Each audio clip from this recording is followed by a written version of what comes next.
Guardian down.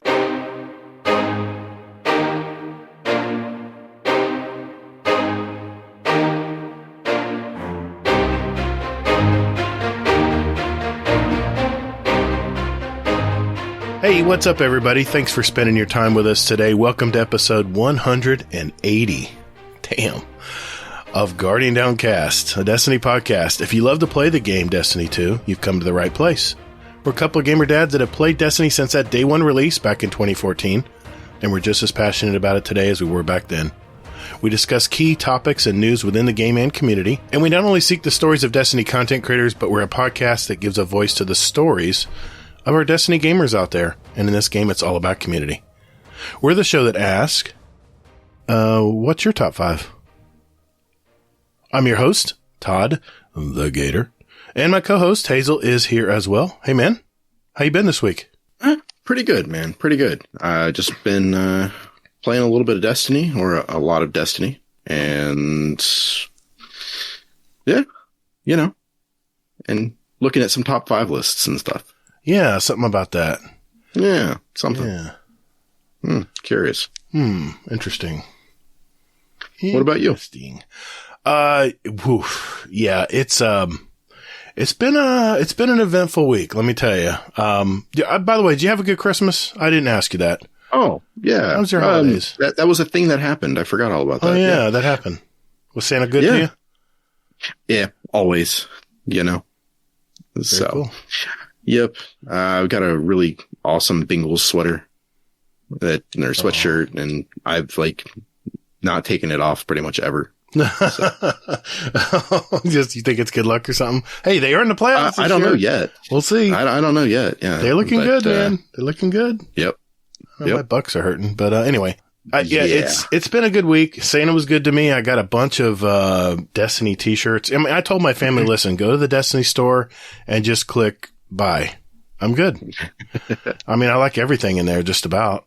I got some really cool t-shirts. I got a couple more of those jerseys. I think I've been posting pics of the Gambit jerseys. Well, now I've got a Vanguard one, and I've got I think it's a Viced Foundry jersey as well. So I can't wait to wear those at bowling on Monday nights. Nice. But the big thing is we had our family get together on Christmas Eve, and there were 26 people there, I believe.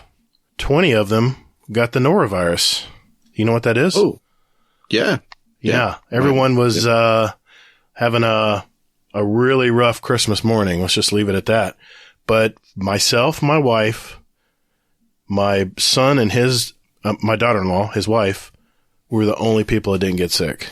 So I don't know how we got lucky, but yeah, everyone, my mom said, I've raised 3 kids for over 40 years, and well, you know what I mean.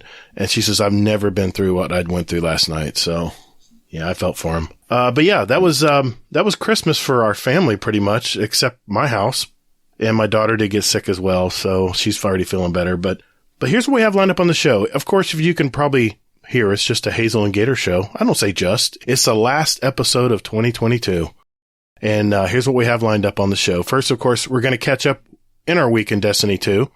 Next, we have a topic of the week in Destiny where I'm sure Hazel and I will get deep in the weeds again. Then, as we've done for 3 years now, Hazel and I will go over our top 5 movies, our top 5 TV and streaming shows, and our top 5 music picks for 2022. Also, we'll choose our 2 $25 gift card winners for their questions in our 2023 speed run. And finally, we're going to go through and answer your questions from our SpeakPipe and Discord server. And I think, Hazel, didn't you have something? I was going to say, don't forget, I'm doing a thing too. I have a drawing also for my the fitness one. Oh, okay. Excellent. Lots of drawings tonight. Lots of prizes. Good deal. All right. Without further ado, let's roll.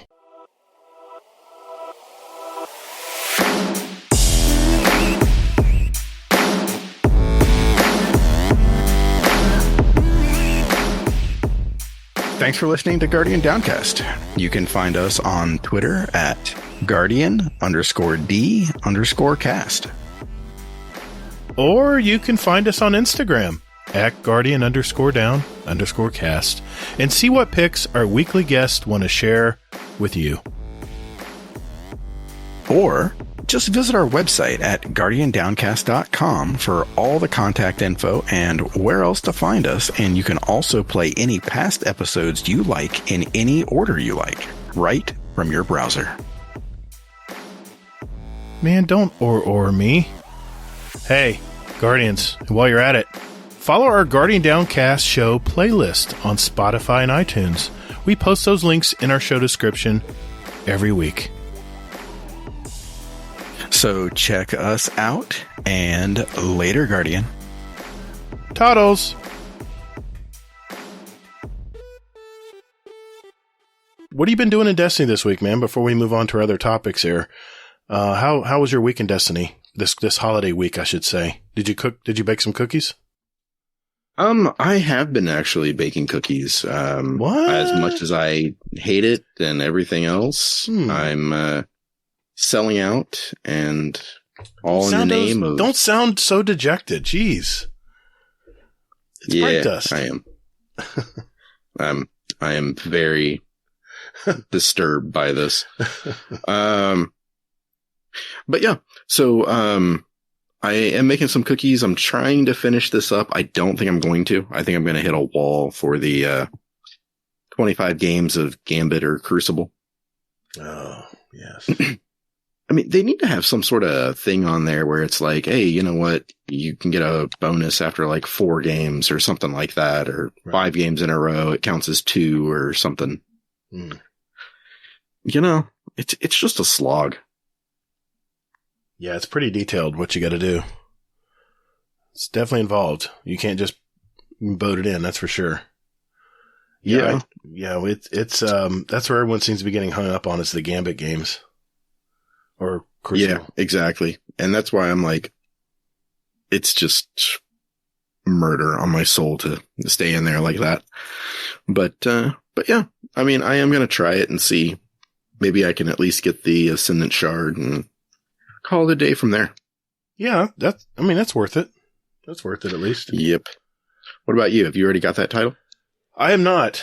This is one title I'm not really worried about getting. I'm playing with 2 different accounts, one for GDC 3 clan and one for the original GDC clan. And, I knew right away I wasn't going to have the time to be able to get it done, but I've got a lot of it done.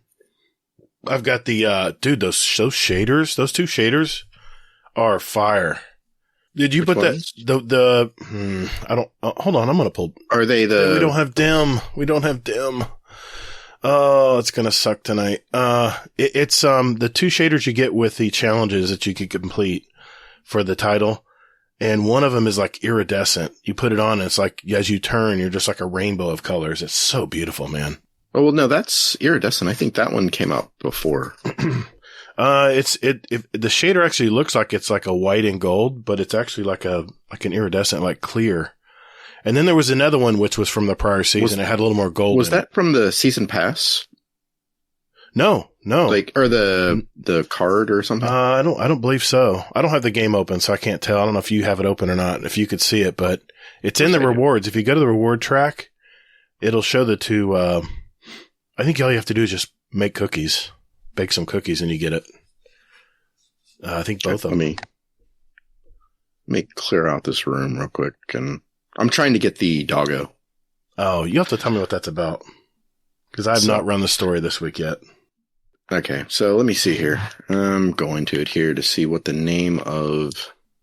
there's Hoarfrost Sunrise. Mm-hmm. And then the one from the card is Noble Rhyme. That must be it. So you paid the $10 or the... No, I didn't. No, it's in the, I don't have the game open, so I can't see it, but it's in the, if you go up to the challenge, the dawning, not card, but the actual box up there, the challenges where you do so much stuff and you unlock that triumph.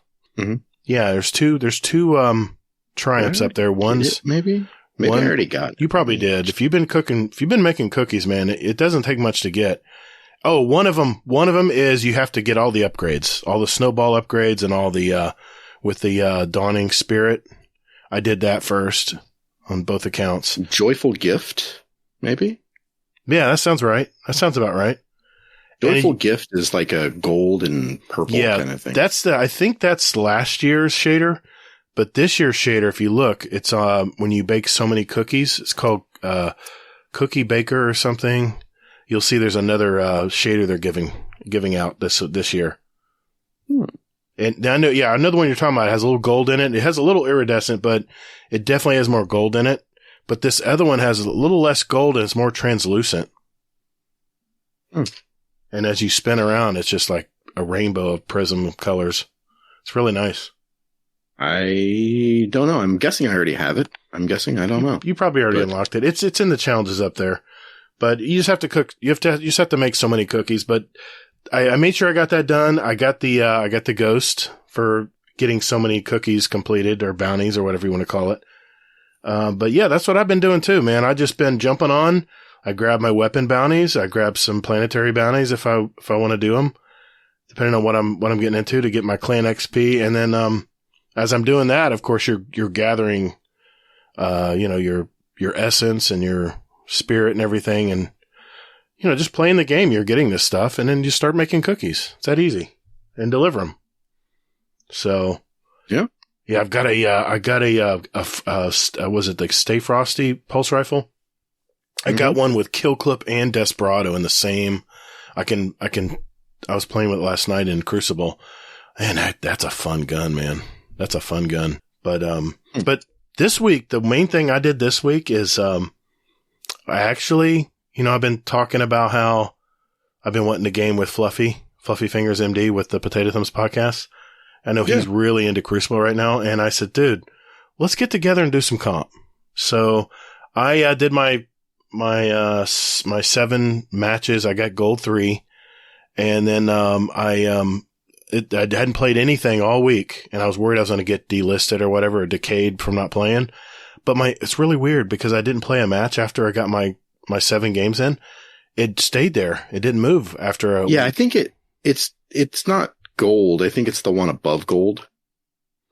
Where it actually starts to decay. Oh, okay. Okay, that's what you mean. Oh, okay. Oh, well, that makes sense then. So as soon as you reach it, what's the next one up? Is it, I know Ascendant's the highest, but is it a Platinum? Yeah, probably Platinum or something. Yeah. Platinum's next. Yeah. But anyway, I played with, on PC with Fluffy Fingers MD. I think it was last night, and with, my buddy Warcry, and he's playing on console and, a TV, and he was a little bit of a disadvantage, but he held in there, man. We had our up games and our down games, but I tell you what, man, I had so much fun last night. We must have played 25, maybe. In fact, I got my 25 matches of Crucible done because we played 25 games, I think, last night. But we played until about 1 a.m. and I told Fluffy, I said, we need to do this every week, man. This is a lot of fun. So Monday nights after bowling, I think we're going to try again. And go from there. But that's the main thing I did this week. But you're talking about this. I had not played the new story yet, but I don't care about spoilers, man. What happened this week in the story? I mean, what changed? Dude, everything changed. What? I'm gonna have to play after the show tonight. Yeah, I would tell you, but I really don't think I should. I don't think you'd really want me to, because it was the story was that good, huh? Yeah, it was massive. All right, well, just tell me what's up with the. I keep hearing about the dog. What's up with the dog? Is this some kind of? Is it about the catalyst? No, it's actually. Do you know those orbs that were out there? Do you remember DSC and the suppressor? How they'd have to jump from those Yeah, you have to shoot the boss under the suppressor. Yeah, and then move on to the next one and the next one. Yep. So those beach balls are out in the wild on what? The moon and in heists and stuff like that. Really? And yep. And if you shoot those with the Revision 0, the Mercules gun, it will give you some Saphiric energy. Okay. And then you can go ahead and, it all counts towards, you have to shoot 50 of them. Right. Kind of like the Savathun's eyes from back in the day. Oh yeah, I remember that. Okay. And once you do that, then you can go ahead and it unlocks. I'm guessing I haven't done it myself. I need 2 more. Oh, okay. Because there's there's a little cheese that you can do because at the end of the story this week, it gives you the option of unlocking, what is it? Like you can unlock, do you know those 3 nodes down at the bottom of the season of the? Yeah, I unlocked one of them this week. Last week. Oh, okay. Yeah. Was it last week? Well, it might have been this week. I started playing the new story. So I'm playing on 2 separate accounts. I'm trying to keep up which I did on which, but I think I'm a little ahead on one account, but I didn't do the new story yet. I think I got up to the new story. I was about to go run it and then something came up. I had to disappear, but yeah, there's 3 unlocks. Yeah, I unlocked one of them. I know that. Okay. Which one did you pick? The lasers, the damage, or the doors? The doors. Okay. So what you can do is if you want the doggo, you can get it. But you're going to need to, use a sword with, eager edge. Oh, I see. That's that trick I heard about. Yeah. So that's what I'm running right now. So I'm in the exotic mission right now. I'm going through it solo. Okay. Just to. And you're going to eager edge past those lasers? Yep, exactly. Now, if I have the door key, can I just open up the door? Well, there's other doors you have to open because you have to get all 50 of those balls, and those balls are hidden behind doors and lasers. Good job. So ideally, it's going to be set up so that it would take at least 2 weeks after this week and next week, ideally, because you can't get both buffs, but you can get both buffs or not really both buffs, but you can cheese the lasers if you go ahead and eager edge sword. Yeah. Right up to them with the eager edge. They said it was pretty easy too. It wasn't real difficult to do. Yeah. It took a few tries, but you could do it. Definitely do it. All right. Yeah. It's pretty easy to do. So, well, I appreciate you not telling me about the stories about for 2 of them. Yeah. So, but yeah, I would definitely say anybody that has questions, definitely play the story because it was something else. Well, I'm definitely going to do it now after the show.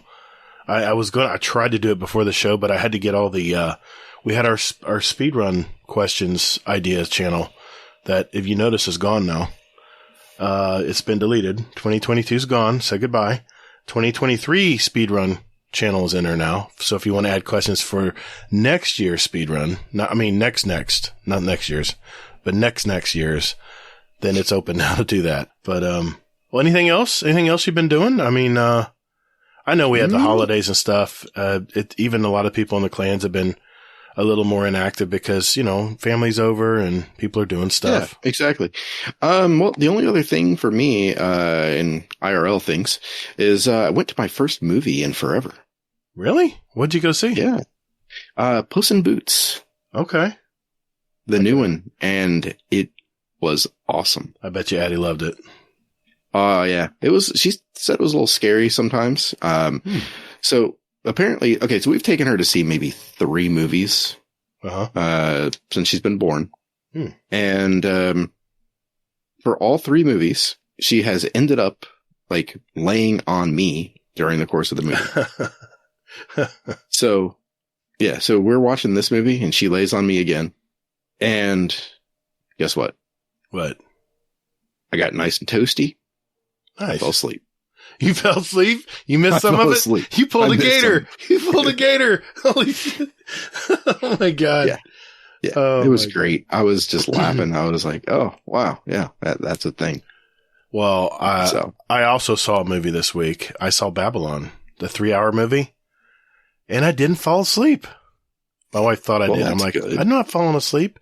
It was oh my God. Very good movie. Very good movie. Nice. Now, wait a minute. Now tell me about Babylon real quick here. Okay. You remember, this is a time period piece. It's when silent movies were the rage. And, the silent actors really didn't need to sound good or anything. They just had to be able to act, do what the directors tell them. And that's where it takes place. It takes place right at the end of the silent film era. And then they go into sound.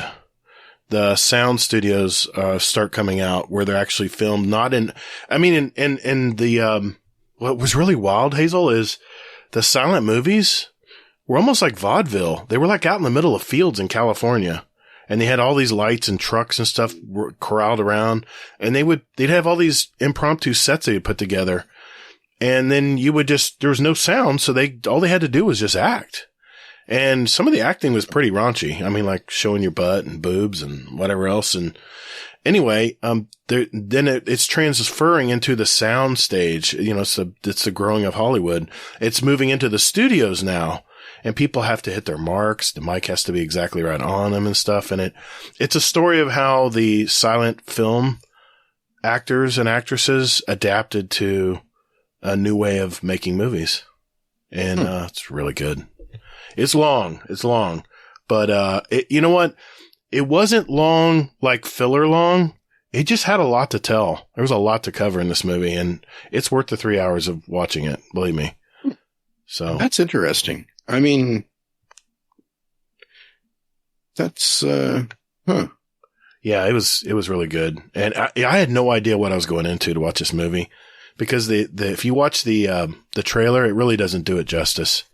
It just shows a big party going on and stuff. And that's at the beginning. Yeah. That's really not about the big party and stuff. I mean, there's some partying, don't get me wrong, but you'll see. If you decide to watch it, you'll see it's much more than that. Yeah, I think I get that and Babylon confused. Babylon, like Babylon 5?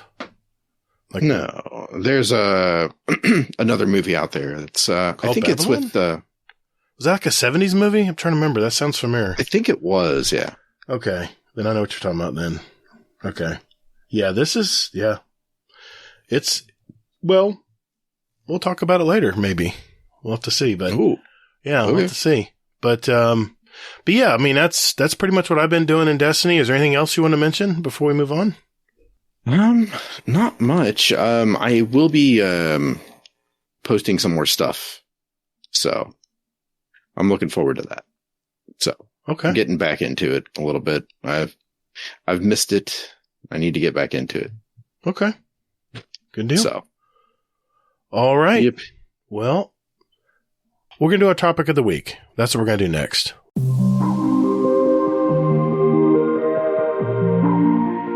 Hey, Hazel, we need to record another ad, my dude. Haven't we done enough of these? Yeah, I know, but we're getting feedback from our community that they're getting old, so come on. Let's just do it real quick. All right. Do I need to run this by Laz first?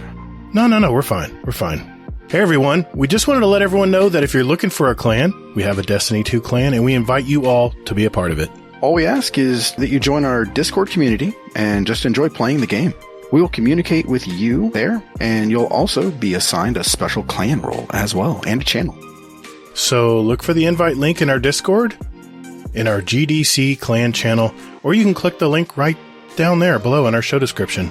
Yep, our Discord community is pretty awesome, and we have hundreds of active, like-minded Destiny 2 gamers in there. Also, we have a special 100.io bot that can put together groups for whatever you want to get done. So hit that link, join our community at discord.gg/GuardianDowncast. And if you want to be in our clan, just let one of our mods know, and we'll open the door for you. All right, enough of this shameless plug. That's it. Cut. Okay, fine. Jeez. Later, Guardian. Laz? No, okay, I'm out. All right, Hazel, the topic of the week I wanted to cover is about a very hot topic this week, and that is the Destiny API. You know, with Destiny... Yeah, I know. I've been seeing a lot of people upset about this. Yeah, I'm not even visiting Twitter right now. It's a shitstorm. And, you know, I mean, with, you know, Destiny 2, it's getting larger, man. It's getting more complex. This game's been out for a long time now. My question is, will Bungie be able to keep pace, you know, with all the existing bugs and server interruptions? And the reason I asked this, Hazel, is I posted a YouTube short. It was just a little snippet of our show from, I think it was when Marcus was on, Marcus B814. And I was praising Bungie as a leader in community support and how they are quick to respond to issues compared to other games. And right as that short got released, that's when Bungie disabled the API for at least a few days. And boy, the comment section was roasting my butt. And rightly so. I mean, I was bragging. It was just it's a 60-second clip of me saying that I think Bungie is probably one of the most responsive developers out there and studios, they communicate with us every week with the This Week at Bungie twabs, you know, and they're always seem to be pretty quick to communicate with us how they're going to fix something. If they this week they said they shut the API down because it was either that or they would have to dismantle or disable the new exotic story mission. They said that they think that was the source of it. So it was either dismantle or disable the API and allow us to play the exotic mission for the week, or keep the API up, say that 3 times fast, and disable the exotic story mission, which I think that would cause even more people getting pissed off. What do you think about this? Well, I mean, you know what?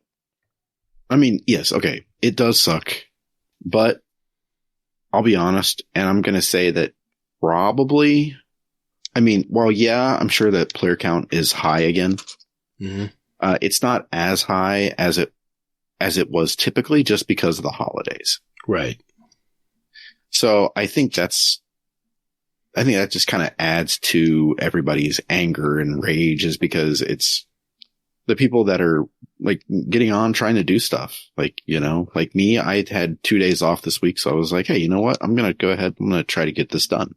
Right. And I'm like, oh, well, hey, look at that. The API is down. Okay, then. So, I mean, you know, you just make do though. I mean, I ended up running what was it? Aspire on Wednesday, I believe. Yeah. With Scoot. Or no, I'm sorry. It was Scoot and Bell. That's who it was. And Aphelion joined, and then we had Rodimus in there, and okay, it was just a good time by all. How'd you do in that one? Are you getting it down better, faster? Oh yeah. I mean, we cleared it in under an hour. Oh man, nice. So, okay, yeah. But yeah, I mean, we made do. I mean, like Bell asked, he's like, "Hey, do you guys have a Wither Horde?" Right. And I was like, nope. I do, but I have to, not on this character. I'd have to leave here and go get it at the tower. Yeah, exactly. So we were just like, okay, well, we'll make do. And sure enough, it's kind of fun in a way. It's kind of like locked loadouts. Kind of is. Or you're like packing for a trip, right? You're in the tower, just got a handful of guns. Okay, I might need this. Let's put this in the pack. All right. Yeah. Let's get the rocket launcher. You never know when you'll need the Galahorn. Yeah, exactly. But I mean, that's the thing though, is just, I mean, I kind of appreciate, the API, of course, but I mean, I like the change. I mean, in a way, it's something to a degree. I'm going to say this and probably get some flack for it, but you know, it's kind of like, you know, made me a better player because I'm not just, you know, running with my stacked stuff that I run on all my characters. You think we're getting too dependent on these third-party services? I mean, it definitely makes life easier. That's for sure. I mean, it does, but here's the thing though. I mean, okay, well, before I get to it though, what do you think? I'm applauding them because let's keep in mind too, Hazel, they got a skeleton crew at the Bungie headquarters. Everyone's with their families right now. Think about it. It's their only time off of the year to not think about gaming, right? And do stuff with their family and take time off. These poor people, they're working all the time. They're still thinking about it. Oh, yes, true. Cause they love the game. True. But, I mean, they pretty much have a skeleton crew running the place, and poor DMG. It's his final days of community manager and he has to put out fires. And he couldn't really go out gracefully here. He had to, you know, of course he plays the game too. So he's experiencing these error codes and stuff. And he even mentioned that, you know, one of my buddies I was gaming with got kicked and, you know, right in the middle of a prestige or a legendary, the Seraph Station Shield. Thank you. Seraph Shield. So, I mean, this goes back to why I think Bungie really is quick to respond if they have a problem. I mean, I ran into these error codes just running around doing bounties and collecting running my stuff to get clan XP to level the clan up and stuff. I got, you know, those back-to-back error codes where you know you're going to get booted if you get a third one. And so for some reason I never got booted because maybe I was in a simple area. But if I was in the middle of a heist battleground or something and we got booted, man, I'd be a little irritated. So if I was to, you know, pick which one I wanted, I think the third-party services are just going to have to not be working for the weekend, you know? And they said next week there's already a fix coming. Yeah. I mean, of course. I mean, that's just, I mean, one, that's what they have to say. Well, yeah. Take a drink, right? We're listening. Yeah. But two, though, I mean, you know, here's the thing that everybody who's like up in arms right now is forgetting. This problem isn't going to be a problem in 2 months. Okay. Why do you say that? Because that's a question I had was when Lightfall comes out, I mean, are they going to be able to keep up with all the stacking weapons and catalysts and mods and armor? And as the API keeps filling up with more, you know, more weapons and more armor and let's face it, more slots to keep account of, do you think they're going to be able to keep up? Well, see, that's the thing right there. Okay. Is that everybody's forgetting about it, is that it's not about that. What's it about? It's that we're getting loadouts and stuff like that in February with Lightfall. Yes. That was another thing I was going to ask you is, as we're more dependent on DIM and these other third-party services, do you think Bungie was just going to integrate all this stuff into their own game eventually? No. So you still think they're going to share the API with the community? Oh yeah, of course.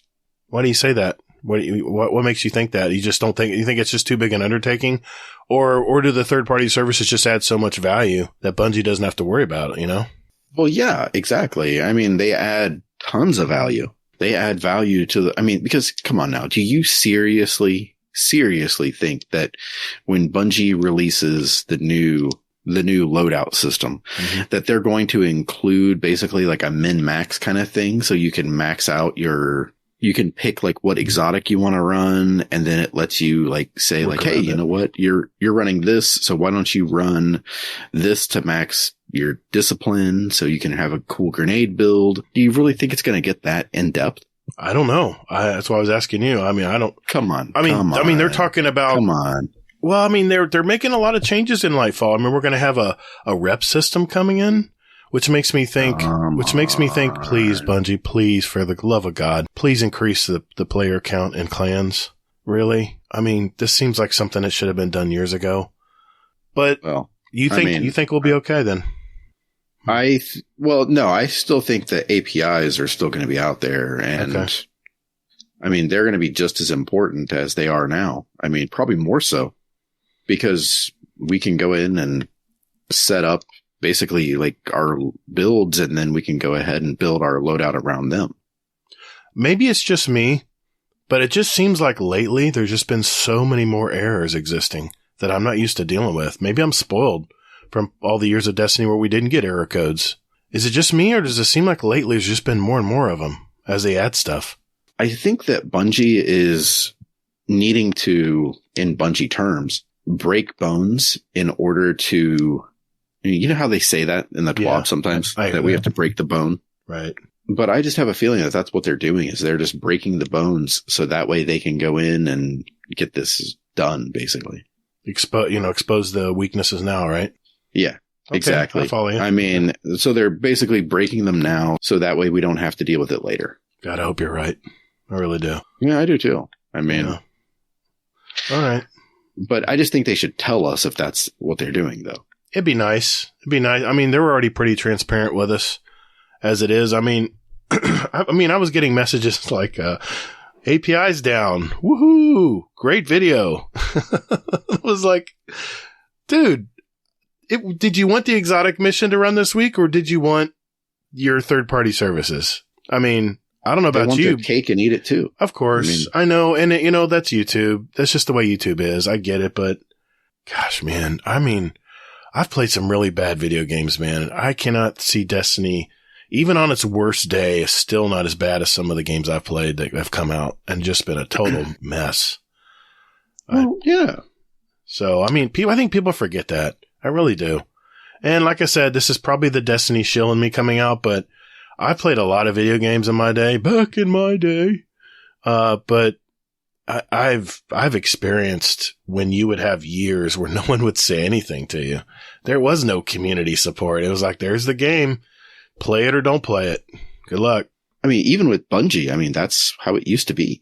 Very true. In Destiny 1, there would be content droughts. There would be not much communication. People would just wonder. Then, oh my God, I remember the content creators. You remember all the speculation? Oh my gosh. They were looking for leaks. All there was to do was speculate because they weren't saying anything. Right. I mean, I think it's amazing to me that Datto even has a career because, I mean, it was just that Bungie didn't really do anything. I mean, they did some things. I mean, they put out some videos and they would be like, hey, here's, the fashion preview. Do you remember that? Oh yeah, I remember that. All the glowy bits and stuff. Yeah, when they released the 390 raids and stuff like that. And right. During the Dark Below, I think, wasn't it? No. That was Rise of Iron. That's after that, right? But they were just like, oh, hey, here's the 390 raids and here's the new fashion. And they showed like the Crota stuff and it had glowy bits and everybody's like, ooh. Oh, yeah. So I think, yeah, I mean, every week, I mean, granted, they took the last part of the year off here, which let them take some time off. It makes them sharper when they come back. I mean, do you guys want to take a break from your job for the holidays? I know I did. So I didn't have that option. I had to work this holiday season because I had a vacation in Utah, which probably some of you heard about for my 30th wedding anniversary. So I took a lot of time off from work and now I'm playing catch up, so to speak. So, but I can't imagine making content all year and never having a break. I mean, my God, man. Yeah. I mean, I was just surprised. Honestly, Hazel, I was surprised they even did anything and didn't just say, well, we'll be back on Monday. We'll see what we can do. I mean, at least they did something to help with the error codes because there are definitely a lot less now. Yeah. I mean, and I think that's the thing is that they're cognizant of it, which is still a cool thing. Right. Okay. All right. Anything else you wanted to add, or I just wanted to bring that up because that seemed to be a hot topic button this week. Yeah. I mean, the only thing I want to ask is, what do you think loadouts are going to look like in? All I know is when Bungie does something, the user interface is so clean. That's what sold me on Bungie long ago, is compared to Call of Duty and stuff. The user interfaces are so refined and so smooth and so clean looking. They're very inviting. This game's very inviting when you even just look at how everything's presented in the game. So I'm excited to see what it's going to look like. You think it'll be like a tab? I'm trying to remember what they talked about. It was that when they're during the release. I think it's going to be like a node, like on your homepage. With your, like you have your map and you have your bounties. Well, it's under your character. I think they have like a little thing that pops out that you can pick there. That makes sense. Okay. Well, thanks, Hazel. I just wanted to run that by you today. I know we didn't prep much for this, but I wanted to make sure we talked about it because it just seemed like an important topic to cover this week. So that means we're going to get to our top 5, our annual event that Hazel and I do, and I'm curious to see what Hazel picks this year. We'll be right back.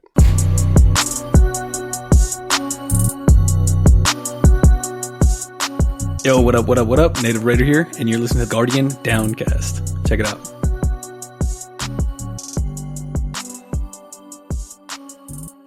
All right.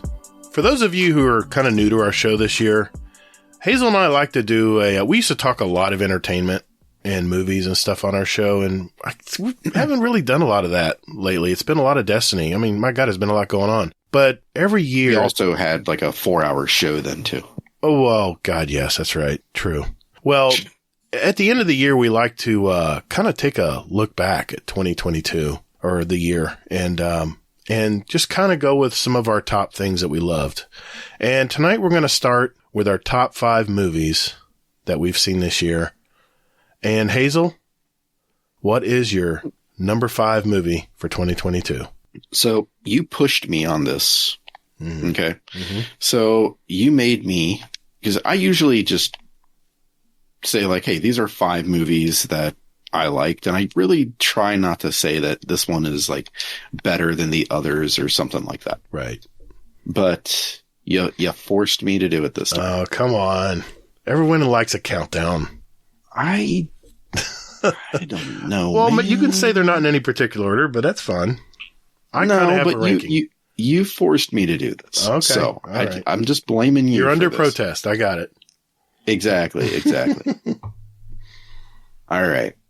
My number 5 was a movie that I had super low expectations for, especially after being burned so many times by like every other movie that I've been watching lately. So, with this one, I was like, oh, well, hey, you know what? I want to know, like, you know, I'm curious about this. And again, super low expectations, but I went in with it and I'll be damned. I was blown away. And it was a movie, it was an Amazon original. So I had even lower expectations, as you can imagine, which probably led to me liking it so much. Uh-huh. But it was Samaritan with Sylvester Stallone and the guy from Game of Thrones, I have not watched this. He was the really bad guy in Game of Thrones. That basically, he was the guy from he showed up in like season 3 or 4. He was the seafaring guy that was just like, oh yes.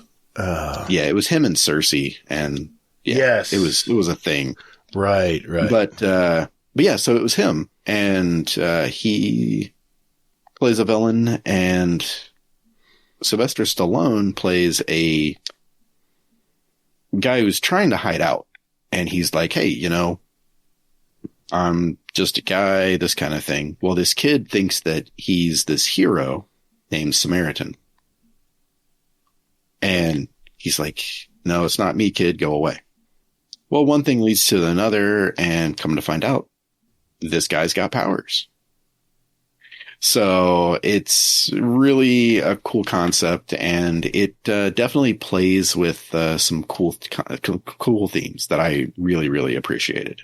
I have not seen this. I can't believe I missed this one. Yeah, I was blown away. I really, truly was. Well, now it's going on my list. Okay.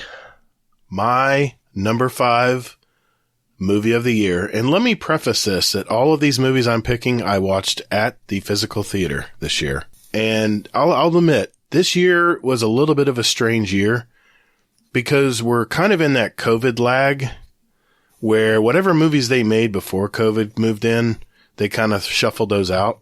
And let's face it, 2021 was very thin when it came to movies at the theaters. 2022 was a little bit better. We had a little bit more to choose from. And my number 5 film was Elvis. Now, there's been a lot of movies and stories about Elvis, but there's something about Baz Luhrmann. When he puts something together, he has his own style and way he presents his movies that I just have always fallen in love with. He wrote it, he directed it, and I believe a new star was born with Austin Butler as playing Elvis, which he's made the rounds on the late shows and stuff lately, and he was on Saturday Night Live, I believe. And, of course, Tom Hanks plays Colonel Tom Parker. Really, really good. It was just so well put together. And everyone thinks it's going to be like a glamour, like a stage and singing and stuff, but no. He really emphasized a lot of what went on in the background. And my favorite part of this movie was actually not him in his end form, which was a little sad, but it was how he grew up and how he was raised and the ghettos that he hung out in, where he got this R&B roots from. So, and why he changed the world. Yeah. Yeah. I saw this. I wanted to put it on my list, but at the same time, I'm like, you know, don't get me wrong. There's a lot competing with this movie, but it was just good. It was the Baz Luhrmann effect that probably pushed it to number 5 for me. Oh yeah. I mean, everything in that movie sparkled. Yeah, it did. That's him. Everything. That's his style. That's his style, man. That's what he does. Yeah. So. Yeah, I really did like I liked the movie a lot, like way more than I thought I would. I did too. I mean, it was really hyped up. There was a lot of trailers in the movie theaters leading up to it. So there was a lot of hype. And, I'm just so used to being disappointed with made movie trailers now. I guess I've gotten a little jaded over the years as I watch more and more movies. I'm a little more critical of movies sometimes, but this had it all, man. It had just everything about it was well put together, and I've already seen it twice. So it's a good movie. And it's out on HBO right now, by the way, if you wanted to watch it, didn't have to want to go anywhere. So, all right. That was my number 5. So let's move on to number 4, Hazel. What is your number 4 movie for the year, man? All right. My number 4 movie is this is a trend. I can see it in my list here. Movies that I had very low expectations for that completely blew me away. So your theme is surprisingly good movies. Yeah, okay, exactly. I like it. So my number 4 is The Black Phone. Yes. This movie fucking rocked. So for anybody who doesn't know, there's this guy who goes out. He's called the Grabber, and he basically kidnaps and murders children. It's a really uplifting movie. And he grabs this one kid, and there's a phone that's on the wall. It's black, FYI. There you go. And he gets phone calls on this phone. And it's basically people trying to help him survive. Well, and that's all I'm going to say with that. And it was just something super special. I was glad to see that the director, Scott Derrickson, that he left Doctor Strange in the Mouth of Madness or the Multiverse of Madness, whatever it was, right, to do this movie. And I'm like, this is just such an anti-Marvel thing that I give it credit for that too. Yeah, I could see that. Yeah, this was a sleeper for me too, man. I didn't expect much from this movie either. And man, I'll admit it was probably on my honorable mentions. Very surprisingly how well it was done. Yeah. And Ethan Hawke was awesome. I've got like a man crush on Ethan Hawke. Oh, doesn't everybody? My God, the man is he's just perfection. Damn, did I say that out loud? Shit. Don't clip that. But yeah, man, I agree, man. That's a good pick. That's a strong pick. It was definitely on my list when I was considering things, and just a few other movies squeaked out. All right. Good pick. All right. I'm going to go with my number 4 for 2022. And it's the movie I saw this week. It's Babylon. This had Margot Robbie that played Nellie Leroy and Brad Pitt as Jack Conrad. These are basically 2 silent film actors. And where this movie kind of takes off is where the silent movie film industry was just wild. I mean, I was just telling you before the show, they're doing all of this filming in the middle of fields, out in the middle of California. And just, what I would say in Florida, buck naked wild, man. I mean, people are doing it's just madness. And you have you would think there'd be one set they're recording. No, you have all these mobile sets, and it's like a Western. It reminds me of old Western town. And where you had to go run into town to get to rent a movie camera, and they were all out of movie cameras. So, and they were trying to capture the light, they're trying to get the light just right. And there's a few hero moments in there too, but I actually read up about this. This is true story. It's about what happened back in history and how these very, very high profile silent film actors and actresses were trying to adapt to what was now discovered sound, and the sound stage was born. There's some pretty brutal moments in this movie. It's very, very honest, and it kind of makes fun of Hollywood, how for lack of a better word, kind of half-assed some stuff was done that you don't see in the movie, that you don't see in the finished product of what they're making. And all I can tell you, I don't want to give away too much, but it's a very moving movie, and it is a full 3 hours long, and you're thinking, okay, 3 hours, it's just going to be this big, massive middle part of the movie where it's just filler, right? No. This story really there was a lot to say in this movie, and they had to set it up correctly, and I think it was done well. And I think it got an Academy nomination for Best Picture this year. So, yeah, you got to check it out. I'm sure it'll be somewhere on the streaming services once it's out of the theaters, but it's still in the theaters as of right now. Okay. Nice. Number 3. All right, we're going down to number 3 now, Hazel. What is your number 3 movie for 2022, man? All right. My number 3 movie for 2022 is actually a tie. 2A and 2B. Okay, so it's 2 and 3? Or 3A and 3B? No, it's 2A and 2B because these are both my number 2 favorite movies this year. Okay. I'm only going to name one now, and I'll name the other one later. Gotcha. So, it's The Batman. Yes. I know that there's some people out there that don't like this movie and didn't like it and things like this, but I was sold on this movie from the minute that, like, the first voiceover came over when, he was talking about, like, you know, it showed the city and everything else, and like muggers were out, and it was like pitch black. And then all of a sudden you see the bat signal go up, and people are like, okay, I'm getting off the street. And they were looking at the shadows and they were backing away. I mean, yeah, exactly. Mm-hmm. And then you just see these combat boots come out of the shadows, and it just was on from there. And then they have a Nirvana song at the beginning. I mean, how badass is that?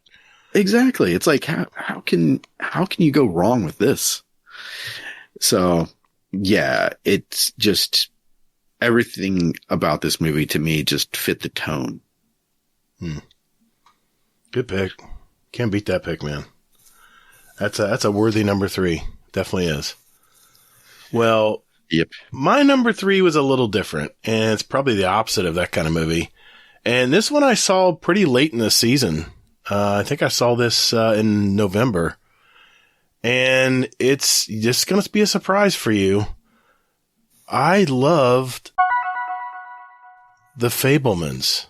What? This was the story. This is basically Steven Spielberg's life. And if anybody like me, around my age, grew up with Steven Spielberg movies in the 80s and 90s, I mean, the man has vision. I mean, he really was ahead of his time as a director and producer and writer. And, I mean, my God, the guy's probably a billionaire, I'm sure. But it had Michelle Williams, playing Mitzi, his mother. Paul Dano played Bert Fabelman, his father. And Judd Hirst played the Uncle Boris, which, was pretty cool. And it's just, it's a very simple movie, but it's so well put together and so well written. I appreciate little things like that. And that makes me notice when the story is put together, there's a really good plot line. The story follows along very well. I'm more technical when it comes to movies, I think, sometimes. But my wife agreed with me on this one. This was my top 3 movie of the year. And it's like most of the good movies came out later in the season. Of course, it's the holiday season. A lot of them are waiting for that. But like I said, it's been a weird year for movies this year, especially in the theater. So yeah, The Fabelmans, that is my number 3 movie for 2022. Almost Freudian slip there. Almost went to the next year already. Yeah. I saw a trailer for this, and I don't know. I mean, it looked okay. I mean, okay, I'll be honest. Okay, it looked good, but at the same time, it looked sleepy, didn't it? It did. Yeah, it just looked like there was not going to be much to it. It just looked like you were just going to be going through somebody's life kind of thing. And you know what? That's the feeling I had when my wife wanted to go see it more than I did. And once I sat down and started watching it, it sucked me right in, man. So well written. I'm glad to see like Steven Spielberg get back to making like something decent again. Right. You know, I mean, cause he had that time period where he I don't know. It seemed to me like he thought he was God and he could do anything. So. Right. Yeah. Looking at you, Abraham Lincoln. Wow. Nice. All right. No. What are you saying that just in case he's ever like going to be on the show that he would be like, no, fuck those guys? No. I'm not saying that. I was looking at something else actually. My mind traveled a little bit here. All right. Number 2, you said you had a tie. I want to hear. I gotta hear what this is, man. What is your number 2 film for 2022? This is a little movie. Not many people have heard of it. That's kind of a lie. It's RRR. Nah, you got to tell me about this, man. It's a 3-hour epic that, my mom, I was talking to her about movies and my thoughts on movies this past year. And I was like talking about like special effects and things. And then I was like, yeah, like there was this movie RRR, and I put it on and she was like, oh, well, what's this? And she was like, wow, that's kind of crazy. And I was like, oh, this is mild. It gets crazier each moment in this movie is just one-upping the last moment in the movie. And, she was just like, okay. And then now she's like sold on this whole movie. She wants to watch it all. And I mean, it says something because this is a 3-hour movie that I've seen 5 times now. What? All right. You know, I'm don't laugh, but when you put RRR in the list, I was like, is this some kind of cartoon movie I don't know about or something? No. Well, okay. What is, can you at least share a little bit of what it's about, or is it just beyond comprehension? No, it's a Tollywood movie. So it's like a Hindi movie. Sure. I would say definitely watch it with subtitles. They don't really say, I mean, there's some talking and things like that, but there is some English in there too. So I would say watch it that way. It's a little confusing when you watch it with subtitles. That's what we're not watching with subtitles. I mean, if we're watching it dubbed, it's a little confusing, but, otherwise I would just say go for it. It's on Netflix, by the way. Okay. But, basically it's 2 Indian legends. So picture like George Washington and Abraham Lincoln. Oh, wow. So people who didn't exist during the same time periods, meeting up and just kind of forming a friendship and where that friendship can lead them kind of thing. Wow. This sounds really weird. I'll be honest. I'm trying to figure out how this is going to get put together. It's not Abraham Lincoln and George Washington. Well, yeah, I'm trying to picture 2 historical figures. Okay. But yeah, exactly. And then give them almost like superpowers. Wow. Superpowers. But it's not like that. It's just like really cool, wild special effects. Oh, you had me at special effects. Oh, dude, this has special effects that you've never seen before. What? I will guarantee you that. All right. You piqued my interest. It was on my list, but we know about watch it with your wife. Your wife will love this. Really? The thing is, Netflix makes it so easy just to put stuff on your list, and then that list just gets forgotten because you're always seeing new stuff come out. This has been on my list for a while, but I just never had to sit down and watch it. Oh, this is a fantastic movie. If you've seen it 5 times, man, that's saying something. It is, and I can't fast forward over any of it. Really? It's just, yeah. I mean, it's just so that's all I can say is What's that one movie you finally convinced me to watch? It was on Hulu. It was about the machine that saw the future, the computer. Oh, that was a TV show. That was Deus. No. Or Devs. But Devs. Wow. Yeah. That was a weird movie, man. A weird show, sorry. But did you like it though? I liked Devs. It was good. It was out there. It was 2 seasons, right? I'm thinking. No, just 1. Oh, that's right. They left me cold. I was like, no, they didn't. They left you. I know, but they gave you closure. All right, it was enough, I guess. But man, yeah, I won't get into that movie or show. I tend to say shows or movies because I usually watch them all at once.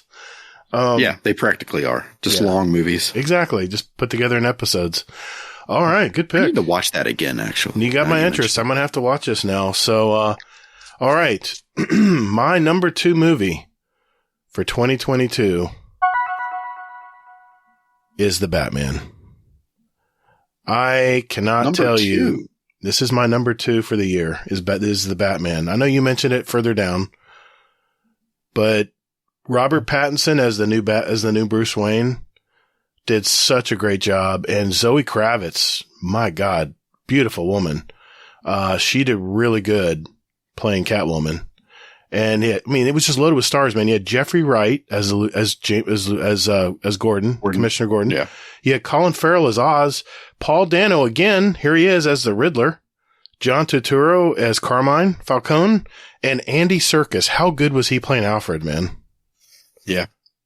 Yep. It was something, man. My wife's like, no, that wasn't one of my top movies of the year. I'm like, well, I've been looking for a superhero movie that lives up to this movie, and I have not found one yet. It is just. What do you mean? I don't understand how you can say that, man. Oh, I mean, you're going to get me started on Marvel again? You've got, I mean, Doctor Strange and I knew it. Madness. I knew you were going to bring that shit up. I knew it. You had Thor, Love and Thunder. I mean, oh man, it was such a good year for Marvel. Sorry, I can't say it with a straight face. Oh my God, you're terrible. No, they were entertaining, and Black Adam was very entertaining, but it just wasn't as serious as the Batman. The Batman actually, I was like, oh damn, I was actually invested in that movie. The other movies they're entertaining, but they're you say it. I won't get roasted. You say it. Go ahead. I've gotten roasted enough. They're just, yeah. We won't mention timed events for you. Oh, please don't. Yeah. Sorry. I bet you had chills when I said that. Uh-huh. But I'm kind of done with Marvel, I think.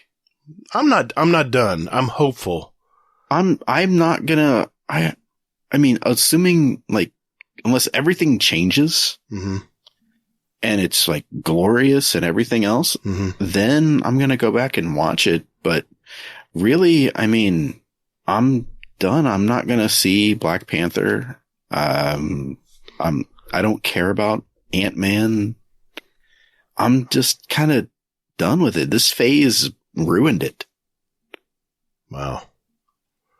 Yeah, and the TV shows being half-assed, I'll just be honest. It's really difficult to get my wife to go see a Marvel movie these days. I have to really sell her on it, or I have to bargain. I'm like, okay, that romantic comedy you want me to see later next month, I'll go to it.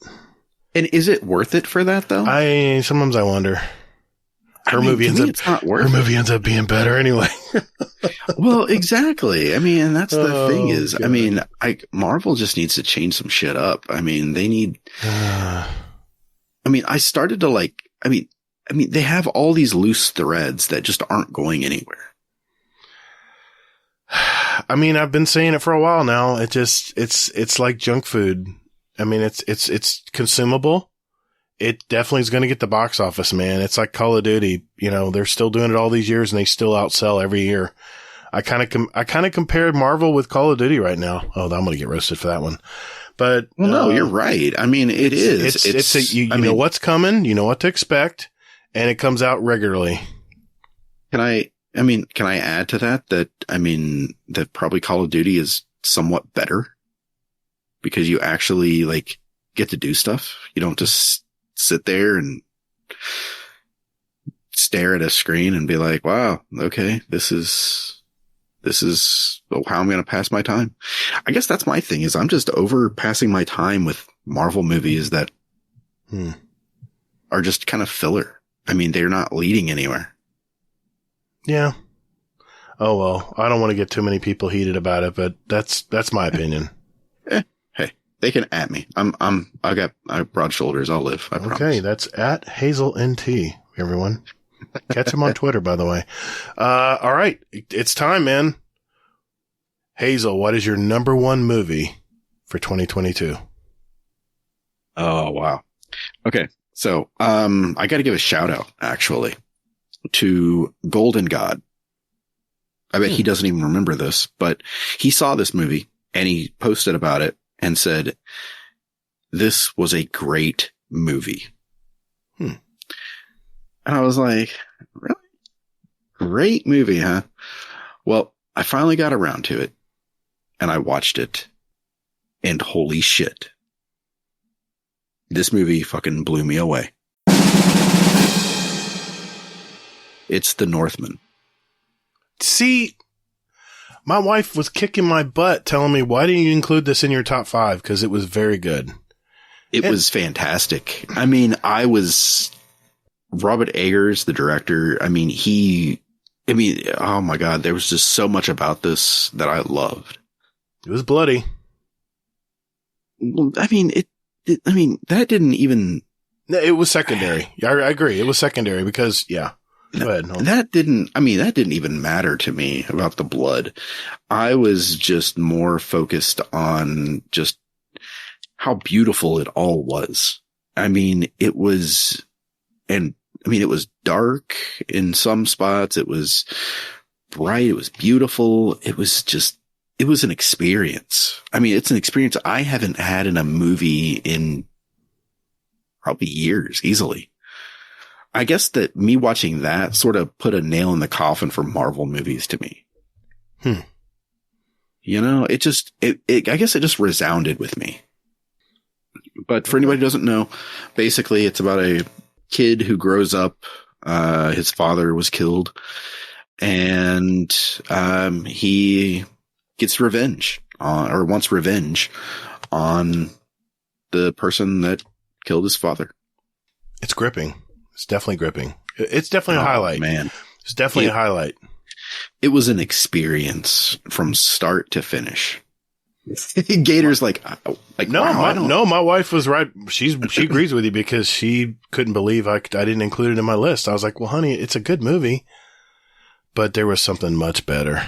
Something that tickled my sci-fi. In your itch. opinion. There you go. In my opinion. And this brought back maybe, and there was very mixed reviews on this number 1 that I'm picking here. A lot of people didn't like it, including my wife. But I got it. I understood what the director and writer was trying to do here. And it's bringing back the nostalgia of the old science fiction movies. My number 1 pick for 2022 is Nope.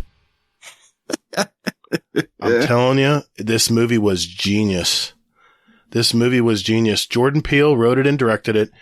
And this was another winner of his. You know what Jordan Peele reminds me of? He reminds me of an M. Night, back when M. Night was hot. It's like anything he makes is just working right now. It's like he's tapped into the mainstream of what people like to see. Keke Palmer, Daniel Kaluuya, I'm telling you, they work so well together. A lot of stars in here. Keith David played the father. He doesn't last very long in the movie, but I always love this guy. Yeah, Keith David's awesome. Yeah. So. Yeah. Stephen Yeun, he was in it too. He had a pretty cool role in it. Yeah, I watched this. I don't know. Maybe I need to watch it again because I'm firmly in the camp with everybody that's like, I don't get it. I understand it and I understood everything that happened in the movie, but right.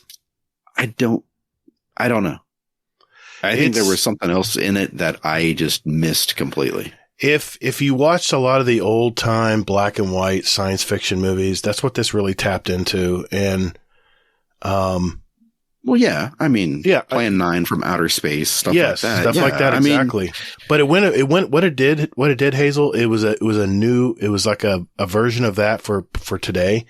And it went that extra distance. You know, there was always in science fiction movies, there was always that bit of, suspension of disbelief.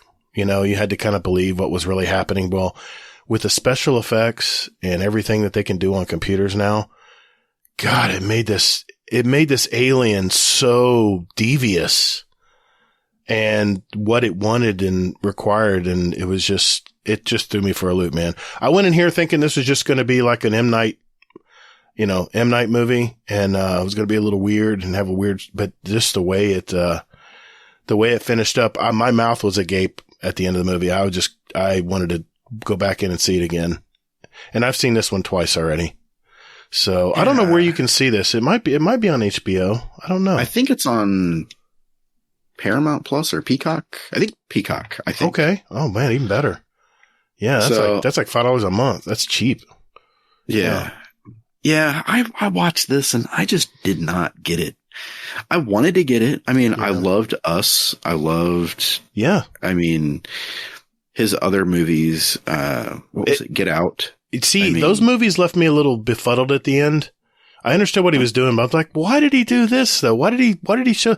But with this movie, I just really totally got it at the end.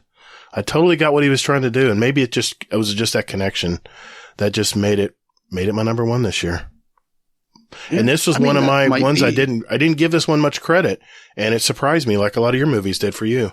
Yeah, I think that factors in a lot is when a movie like completely like just you have very low expectations for it, and then you watch it and then it just blows you away. Yeah, Babylon is another one for me. I didn't know what to expect, and I was just couldn't believe it. Yeah. All right. Those are our top 5 movies. Before we go, Hazel, any honorable mentions you want to mention briefly here? For me, honorable mentions, Puss in Boots, actually. Okay. This was like super surprising to me. It had a lot of heart to it. Another one was Emergency. This was on Amazon as well.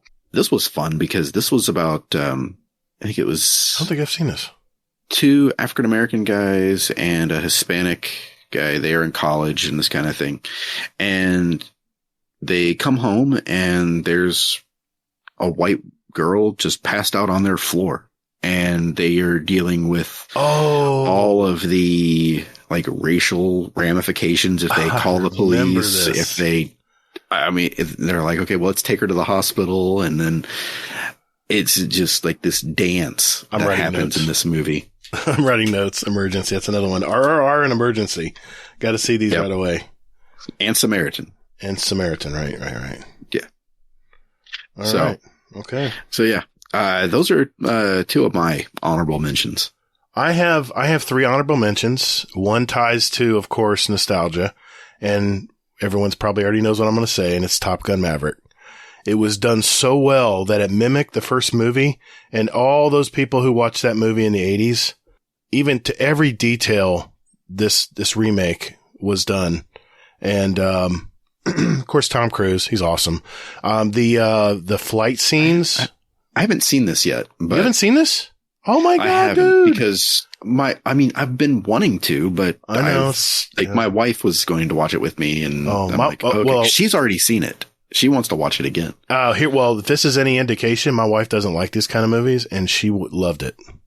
She loved it. We both just laughed at the end. It was so much fun to watch this movie. And it's a fun movie. You know, it's about Tom Cruise. It's the Maverick. He's back. And he's back this time, not as a pilot, but as an instructor. He's kind of at the end of the road. That's all I'm going to tell you. But yeah, it's worth it. And Val Kilmer's in it. I won't tell you how, but he's in it. All the greats, man, they're back, and it was done so well, man. So, is it too soon for me to make the joke about Goose coming back? No, I'm just kidding. No. Don't get me started, man. Sorry. Too soon. For a movie that it was on 40 years ago. These are honorable mentions, so I'll be brief. A big surprise. This was another movie that really was just a passing movie I was just going to see for the week because I get free movies every week. If you guys haven't checked out AMC, Stubbs A-List, you get 3 movies free. Okay. Anyway, 3,000 Years of Longing. This movie was a big surprise, man. Idris, let me see if I can say it this time. Idris Elba? Idris Elba. Yes. He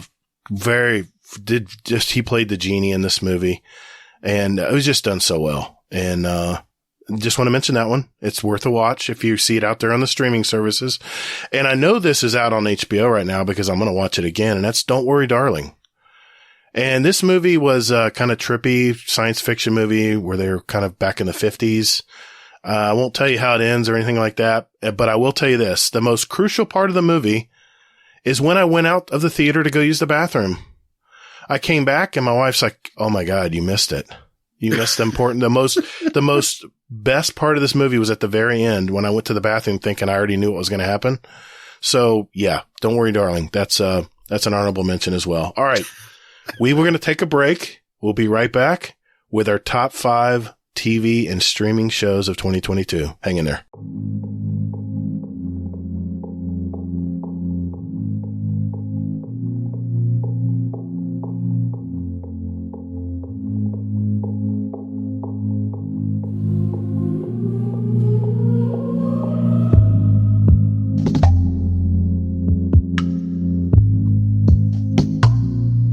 Hey, this is Admiral Nips from Potato Thumbs Podcast. You are listening to Guardian Downcast with two of the most beautiful people in the whole wide world.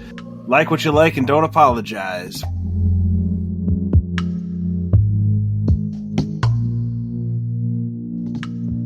Okay, then that brings us to our top 5 TV and streaming shows for 2022.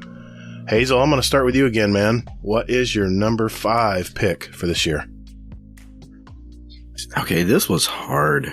Mm-hmm. I mean, like, super hard. Competition was fierce this year, man. I mean, to say the least, I'm still going over it. I mean, there's 3 things that I have right now in that spot, and it's not that the others... all right, I know what I'm going to go with. Okay. It's Alice in Borderland. Alice in Borderland? I haven't seen It's this. the new season. The new season came out, and it's probably the last season for it. Okay. But yeah, it's the second season, and What is this on? it's on Netflix. Okay. And it's basically about these guys, and they're just basically just being dumbasses. And they end up running into this bathroom just to hide from the police that are looking for them. This is in Japan. Mm-hmm. And then, like, the power goes out, and then it comes back on, and the guys come out, and they're like, okay, where is everybody? And everyone in Japan most of the people in Japan are gone. And they're trying to figure out, where is everyone? Where are they? I mean, they're still in Japan. And then they end up basically on a big building. It says a game this way or go this way. And then they have to compete in games to survive. So it's kind of like Squid Game, except before Squid Game was a thing. So this, I mean, season 1 had a moment that was like so gut wrenching. Like, I stopped it after that and like put the show down for like a couple days, because I'm like, that was way more intense than I'm used to seeing in a TV show. And season 2 has like 2 or 3 of those moments where it's like, oh my God, this is just brutal.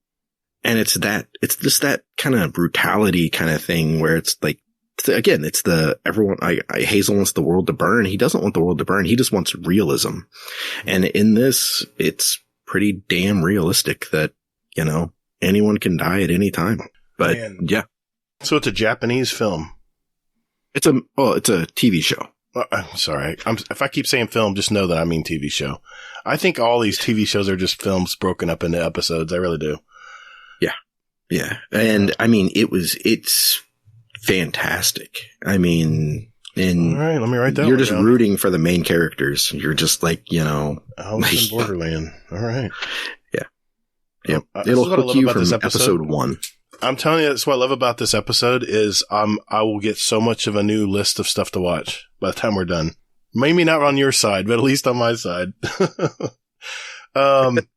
Okay. My number 5 TV and streaming show, and it was number 1 last year for me, but it's got a lot more competition this year, so it had to go to number 5, but it's still on my top 5 list, and that is The Crown. This is I guess it's the third season, where she is in her 60s. Imelda Staunton is playing the Queen this time, the Queen Elizabeth II this season. But I tell you who's stealing the show are 2 people. Jonathan Pryce is playing Prince Philip, and he is outstanding in this show, man. And the other is Elizabeth Debicki. She's playing Princess Diana, and a lot of the episodes are about her in this season. And I know this isn't the last season. I know there's more coming, but it's just so well done, man. And I think I made a joke at the beginning of I think it was when it first came out, I believe in November. I started watching it without my wife. Yeah. And she got irate. So I paused. I put a pause on it, and we've been watching them every night. Well, up to the holidays here. And all I can say is it is just as good, if not better, than last season.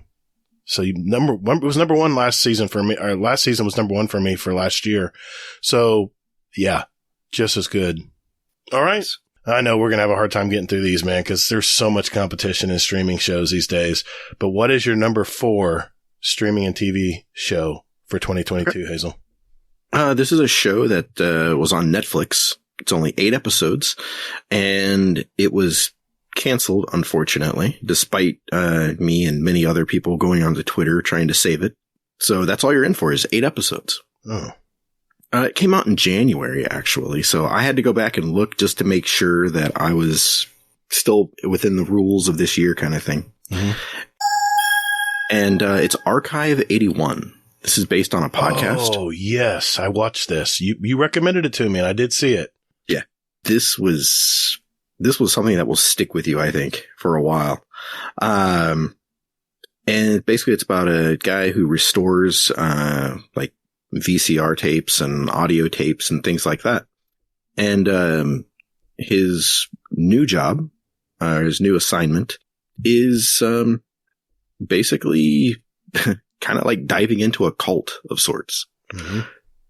And I mean, this thing had tension and a ton of stuff. It was just fantastic. It was very mysterious. You just didn't know what was going to happen was. Next. I love shows like that. Exactly. That mystery was just like, I mean, it started in episode 1. It made you go like, what the hell am I watching? What is going on? And then episode 2, it gets a little deeper and it goes into the lore. And episode 3, it does the same thing. It just keeps expanding wider and wider and wider. And then in the last episode, it just like blows the doors off of everything. And you're just like, I have no idea what the hell is going to happen next. Wow. Yeah, I agree, man. That's a good pick because I forgot all about that one too.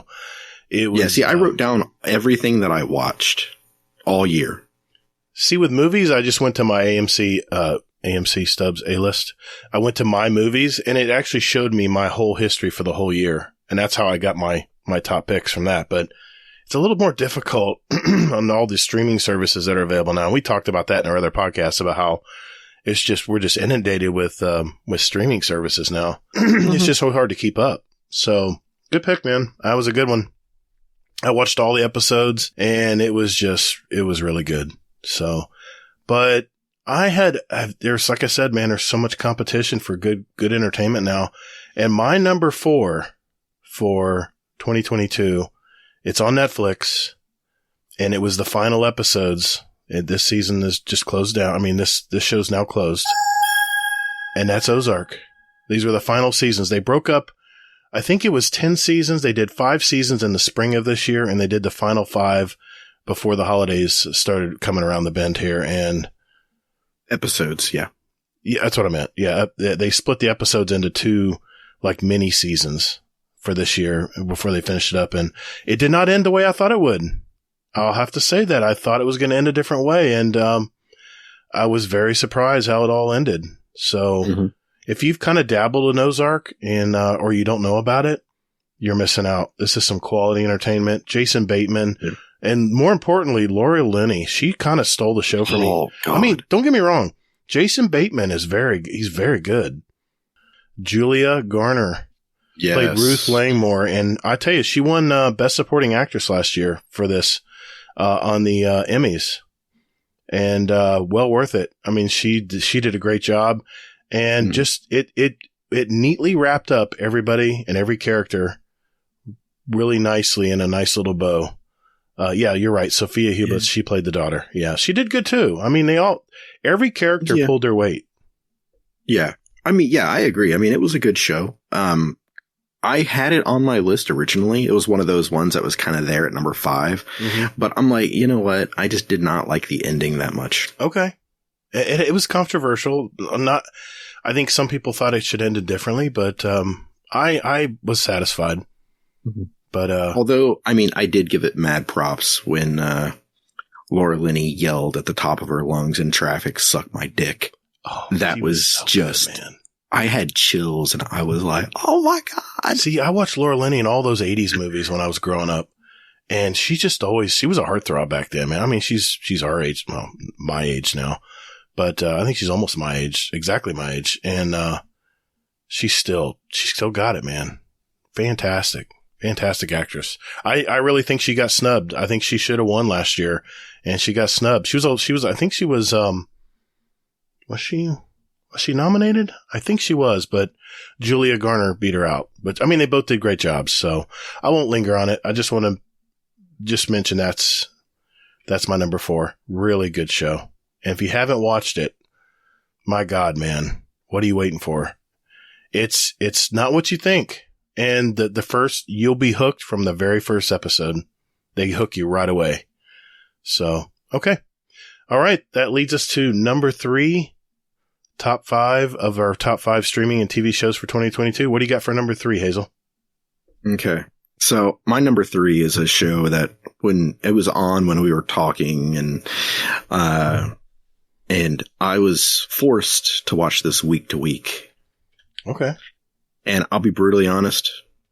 If I had this in front of me at like all in one sitting, I would have burned through it all at once. Yeah. It was Under the Banner of Heaven. It's on Hulu. It's 7 episodes. And this was absolutely fantastic. So that's what I got to write down. Under the Banner of Heaven. Yeah. This was Andrew Garfield, Sam Worthington, Wyatt Russell, Kurt Russell's son. Oh, yeah. He's rising as an actor, yeah. Yeah, it's got a lot of people. I mean, you watch it and you're like, oh, I know that guy, or I've seen him before, things like that. But basically, there's like this brutal murder that happens, and it deals with Mormons and the Latter-day Saints and things like that. And I'm just still thinking about this show, and it was so well done. And it was like, it's based on a book, and it dove into like what traditional or fundamental Latter-day Saints, LDS type stuff does. And it was one of those things, like I kept watching this and just kept staring, just mouth agape throughout the entire thing. Just like, oh my God, like, wow, this is just, people believe this. And I couldn't wrap my head around it. And that's on Hulu. Okay. Yeah. It was just fantastic. Okay. That leads me to my number 3. And, I really couldn't exclude this from the list because it was a real pleasant surprise. And, it is, on HBO. It's the HBO original series, House of the Dragon. You know, Game of Thrones kind of left a sour taste in people's mouths. How that ended and stuff. There's a little bit of hubbub from the true fans out there, and I think they redeemed themselves this year with this series. The artwork, the sets, everything was so realistic, and it basically is it's a prequel. It's before Game of Thrones. It's when all the houses were just becoming established in this world. World, yeah. I guess it's world, yeah. So, very good actors and actresses in it. A lot of action from dragons, and a lot more. It had more of a brutal look at how the dragons were used, and how this house, how the house used it to their benefit. And dragons were kind of the currency of power back then. If you had a dragon in your house, it gave you a lot of cred, so to speak. Yeah, I gotta put it on there, and I cannot wait. When the last episode came around, I was like, I need more, and I need it quickly, because I don't know what it is, man, about this science fiction, this fantasy type show, but it's really good, really good. HBO, Interesting. House of the Dragon. Yeah, I only watched maybe like the first 2 episodes, maybe, and then I was just like, I'm good. But yeah, I mean, I'll have to go back and watch it. It's worth it, man. It's really good. So I know it's not everyone's cup of tea, but it's right up my alley. I mean, I loved knights and knighthood and the round table and all that stuff growing up as a teenager. And this just feeds right into that vein, so to speak. So, yep, that's my number 3. All right, Hazel, this brings us to number 2. What do you got for the number 2 TV and streaming show for 2022? My number 2 is something that I thought would be my number 1, actually. It was The Bear. The Bear? This is about it's on Hulu. It's 9 episodes. It's about a chef from a fine dining establishment. Basically, his brother commits suicide, and he is now forced to take over the family business, the family restaurant. I remember you telling me about this. I haven't seen it. What's really fun though is the fact that people in the Discord have started watching it, and they've been like, "My God, this show is crazy. It's intense." What's his name? Danger Powers, I believe. Danger Powers. Okay. He worked in restaurants, and he said that basically the show gave him chills sometimes because of how realistic and accurate it was. Okay. It's just insane. The show was fantastic. It just basically, you're just following this family around and, watching the food that they make, and just everybody's got their struggle that they're dealing with, and it's just extremely well done. Very good. I'll have to watch that one. You mentioned it to me, and my God, man, there's just so much pulling at your attention span these days. It's just crazy. All right. My number 2, and this could have easily been a number 1 for me. It was created by Taylor Sheridan, who has made the Yellowstone series of shows. Sam Elliott, Tim McGraw, and Faith Hill were in this version of it. And it's 1883. Very, very gutsy, really, really down to earth. It gets very, I want to say realistic, but it's just gritty. And it does not apologize. This show does not apologize. This is the way it was. Deal with it. And they are not afraid to show you how it was back in the day. And, and now the new 1927 series is out. 1923. 23, that's it, with Harrison Ford and Helen Mirren. Yes, and I've only seen one episode. The second one just came out. They're definitely taking their time on this one. Good thing, because this whole Yellowstone trilogy, as you might want to call it, is just this family is just so damn interesting. And Taylor Sheridan comes up with all these shows, man. I don't know where he gets this. Maybe he was a Western historian, and maybe that's his hobby or something, but I'm amazed at how realistic and how much he knows about even the immigrants, the different kinds of people that try to settle here. Yeah. Number 2 for me this year. Yeah. Did you, I recommended a show that he, yes, I know what you're going to say. I haven't seen it yet. It was a movie. Oh, dude. It was a movie. Hell or High Water. That was it. Yeah. Hell or High Water. Yes. That was definitely one of the best movies that I've seen this year, but it was from 2016. It had Chris Pine, Ben Foster, Jeff Bridges. Okay. Was that about Civil War? No. Okay. I'm thinking of another movie. No, it's about a dad and his brother, and they basically try to rob banks in order to pay off the family house. Oh, I've not seen that. No, I've definitely seen that. And Jeff Bridges is a cop who's trying to catch them. Okay. It was, if we were doing like overall best movies, it would be that. Okay. That good. Okay. Yeah. All right. Well, Hazel, it's time. What is your number 1 TV and streaming service show for 2022? Okay. My number 1 is 1883. Good choice, man. It could have been mine easily. Yeah. It just romanticized everything about the West to me. It rekindled that feeling inside of me wanting to just like go out on a horse and just ride and just live that life. It did, man. It got my interest in the West and about what happened in the West. See, that's the thing. It romanticized it to the point where it was just like, it was beautiful. It was beautiful and brutal. In its brutality. It was beautiful. That's the best way to say it. It was beautiful in its brutality.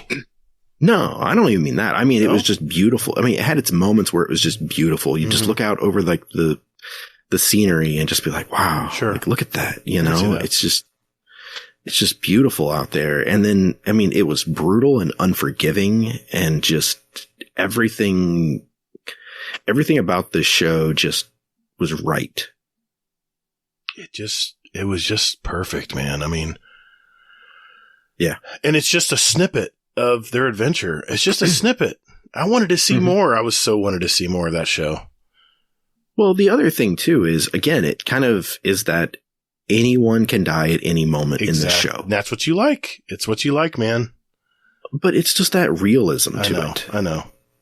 I totally get that. I do. Very nice. Very nice. Well, there was one show, Hazel, that just blew me away this year, and I couldn't put anything else up against it. And that is from Disney Plus. It's Andor. This show, I think it had, I'm trying to think how many episodes there were on this one. It wasn't enough, I know that. But Diego Luna and Stella Skarsgård stole the show. I mean, don't get me wrong, the rest of the cast was very good as well. But this, if you are a Gen X or maybe a late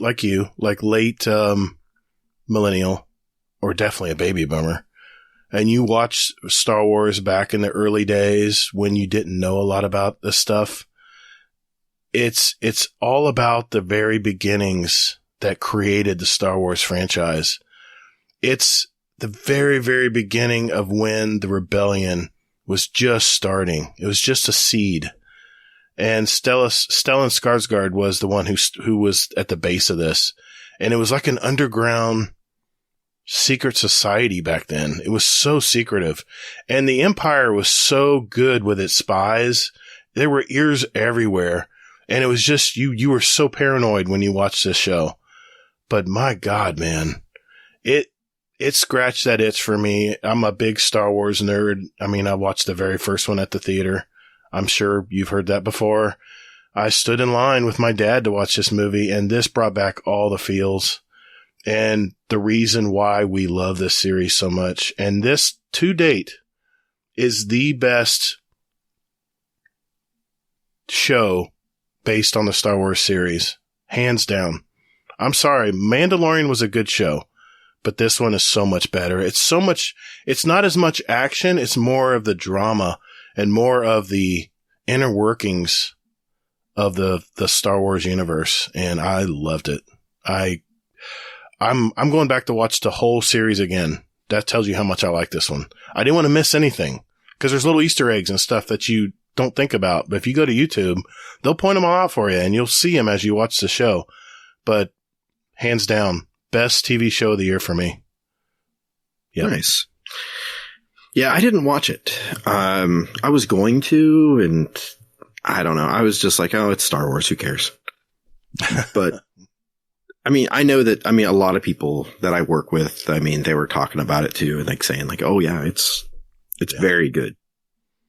And even if you're not a Star Wars fan, I think you would still like it because it's not, all about Darth Vader and, the usual heroes and villains. It was very gray. There was a lot of gray in this movie where you didn't know which side these people were on. So I invite you to watch it, man. It's really good. Especially if you even like a little bit of Star Wars. Anyway, I won't gloat anymore on my show, but yeah, no, it's one of those that, I was definitely interested in. Mm-hmm. If you have extra time and you got Disney Plus open, it might be worth it to see. So, I don't know. If you're out of stuff to watch, definitely check it out. Speaking of that, how many honorable mentions do you have? I have 5. I could easily have probably double that, but yeah. Well, let's start with it. What do we got, man? What do we got for honorable mentions that we just couldn't quite put on that number 5 list? Okay. One of mine is on Hulu, FX, whatever you want to call it, Disney plus, whatever. And that is The Old Man. Yes, that was very good. I saw that one too. Yep. And then, you know what? I don't know if you knew this, but that's Jeff Bridges' very first TV show. Did you know that? Yeah. Yeah. That is nuts. Yep. I was reading his interview in, I don't know, Men's Health or some men's magazine. He was talking about it. Go ahead. I'm sorry. Mm-hmm. Oh no. I was just going to say that. I mean, it was a really good show. And they stopped filming it basically because of COVID. Mm-hmm. Well, he got COVID and he had cancer. Can you believe that? They waited for him to get into remission, and then he got COVID after that, thought he was almost dying there, and came back to finish filming it. Like, was it 2 years later? I think so. And then, but then they took a break, and then they said, hey, you know what? We're just going to take it for a second season. So there is a second season coming out, and I'm like, okay. Yeah. I did not know this. Because the ending was kind of wrapped things up a little. Boy, it brought things into focus, didn't it? It left things wide open. You think it did? Oh, yeah. Well, I kind of was wondering what was all about. I'm not trying to give away too much here, but the daughter. I was trying to figure out where she fit in all this. At the end, it totally reveals what happened. Oh, yeah. So. Yeah. Well, I mean, before that too. I mean, but yeah, I mean, yeah, that ending was wide open. You had no idea what was going to happen. Yeah. So, that's one of my honorable mentions. Mm-hmm. Letterkenny. Thank you, Fluffy Fingers MD, for recommending that. That show is absolutely hilarious. It's on FX. Mm-hmm. Reacher was okay. I didn't mind it. I dug it. Peacemaker. Yes. Good choice. And the season of The Boys. Yes. Was absolutely fantastic. The opening dance number just gets me to this day. Oh, yeah. Exactly. Cyberpunk Edge Runners. Okay. That was really good. Real quick. Here we go. Like, where'd my list go? Oh, Blue Lock, Hunter, Spy Family. All the popular anime there. I was going to say Hunter. That sounds like an anime to me. Okay. Yeah. Blue Lock, Demon Slayer, the new season, came out in January. It was fantastic. So. Yep. Goblin Slayer. That's another one. I don't know when the hell it came out, but thank you, Carpal. You're my hero for that one. Very cool. And you, sir. Honorable mentions. Wow. I tell you what, man. The movies were kind of thin on content this year, but boy, they made up for it in the streaming services. Honorable mentions. I got to start with one of my favorite comedies from HBO. It's Hacks. It was the third season, I believe.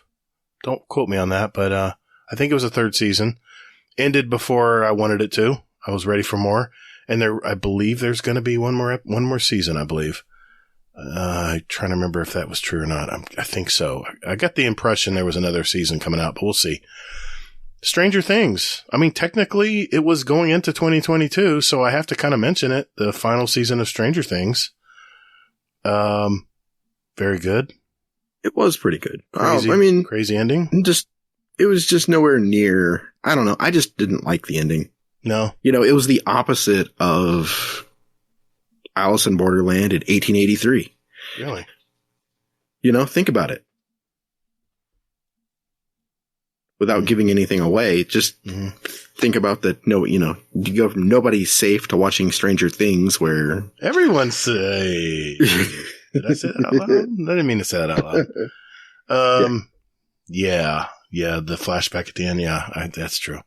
Yeah. I don't want to my God, it's been out for a year now. So, if you haven't watched Stranger Things, come on. Get on it. There you go. Paramount Network killed this year, man. They have so much good content out. Yellowstone, the latest season of Yellowstone. It's still going on, in fact, right now. But they had two seasons. It was kind of split up like Ozark was. And this is the latter part of the season. I think that's on Peacock. Is it on Peacock?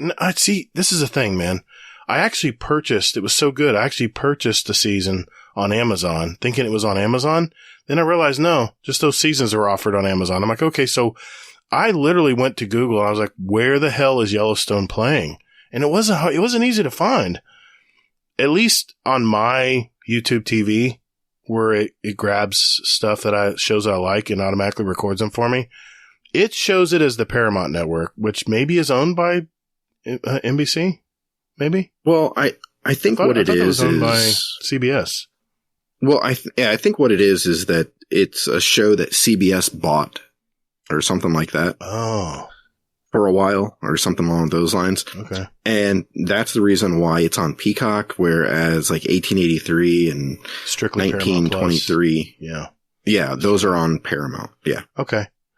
Well, speaking of Paramount TV or Paramount Plus, Strange New Worlds, this is the brand new revamp of Star Trek, and it was done very well. I mean, this was early in the year, so it's hard to remember, but cannot wait for the next season. Fantastic. I mean, they had that other Star Wars show with the female captain. I can't remember it now. Discovery. I wanted to say Discovery. I can't remember. That is it. Yeah. I mean, it was entertaining as well, but it's just the total revamp and going back a little in the Star Trek universe. I'm enjoying it. I'm enjoying it. The cast is very well. It's well written shows. You can watch them all standalone. They're all really good. So got to give Apple TV a little credit here. I didn't see a bunch. Real quick. Oh, yeah. What? Real quick though. One thing on Paramount that I'd throw out there too would be Tulsa King, which is actually from Taylor Sheridan as well. That's right. And it's with Sylvester Stallone. He gets out of jail and he basically gets told by his family to go to Tulsa. And he's like, what the hell's in Tulsa?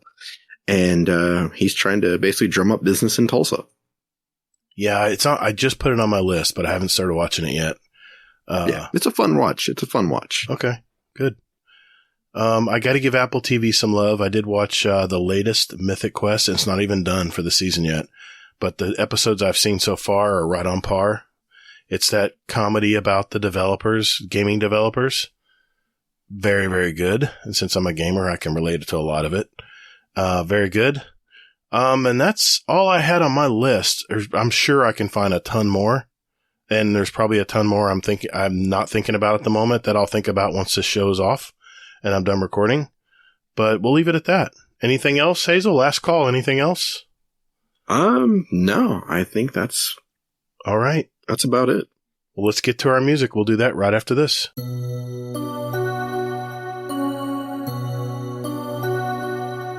Hi, this is Mr. Monkey. You're listening to Guardian Downcast.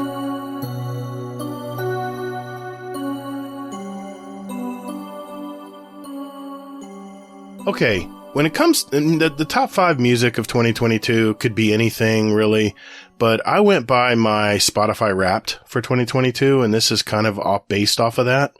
I know we don't normally do music, Hazel, but I figured since we're always adding music in our shows, I figured we at least throw out some key bands or groups or solo acts or whatever that we've been listening to maybe a lot during 2022. Was there something you wanted to throw out there that people might want to know about? Yeah.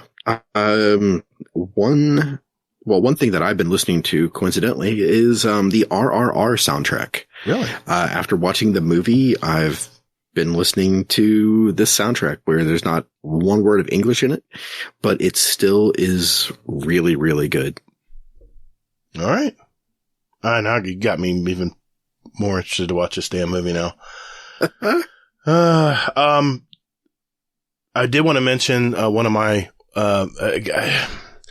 this is Radiohead basically, but they're repackaged in a group called The Smile, and they came out with a new album this year, and I've added a bunch of stuff from them, but I wanted to throw that out there. The Smile has a new album out. It's basically Radiohead. It sounds just like Radiohead, and it's really good, really uplifting, good, all kinds of, you know how Tom York is, man. He's all over the place in styles and how what songs he comes up with. It's just the same thing, man. I mean, I love this man. He's just got a great voice, great mind for music.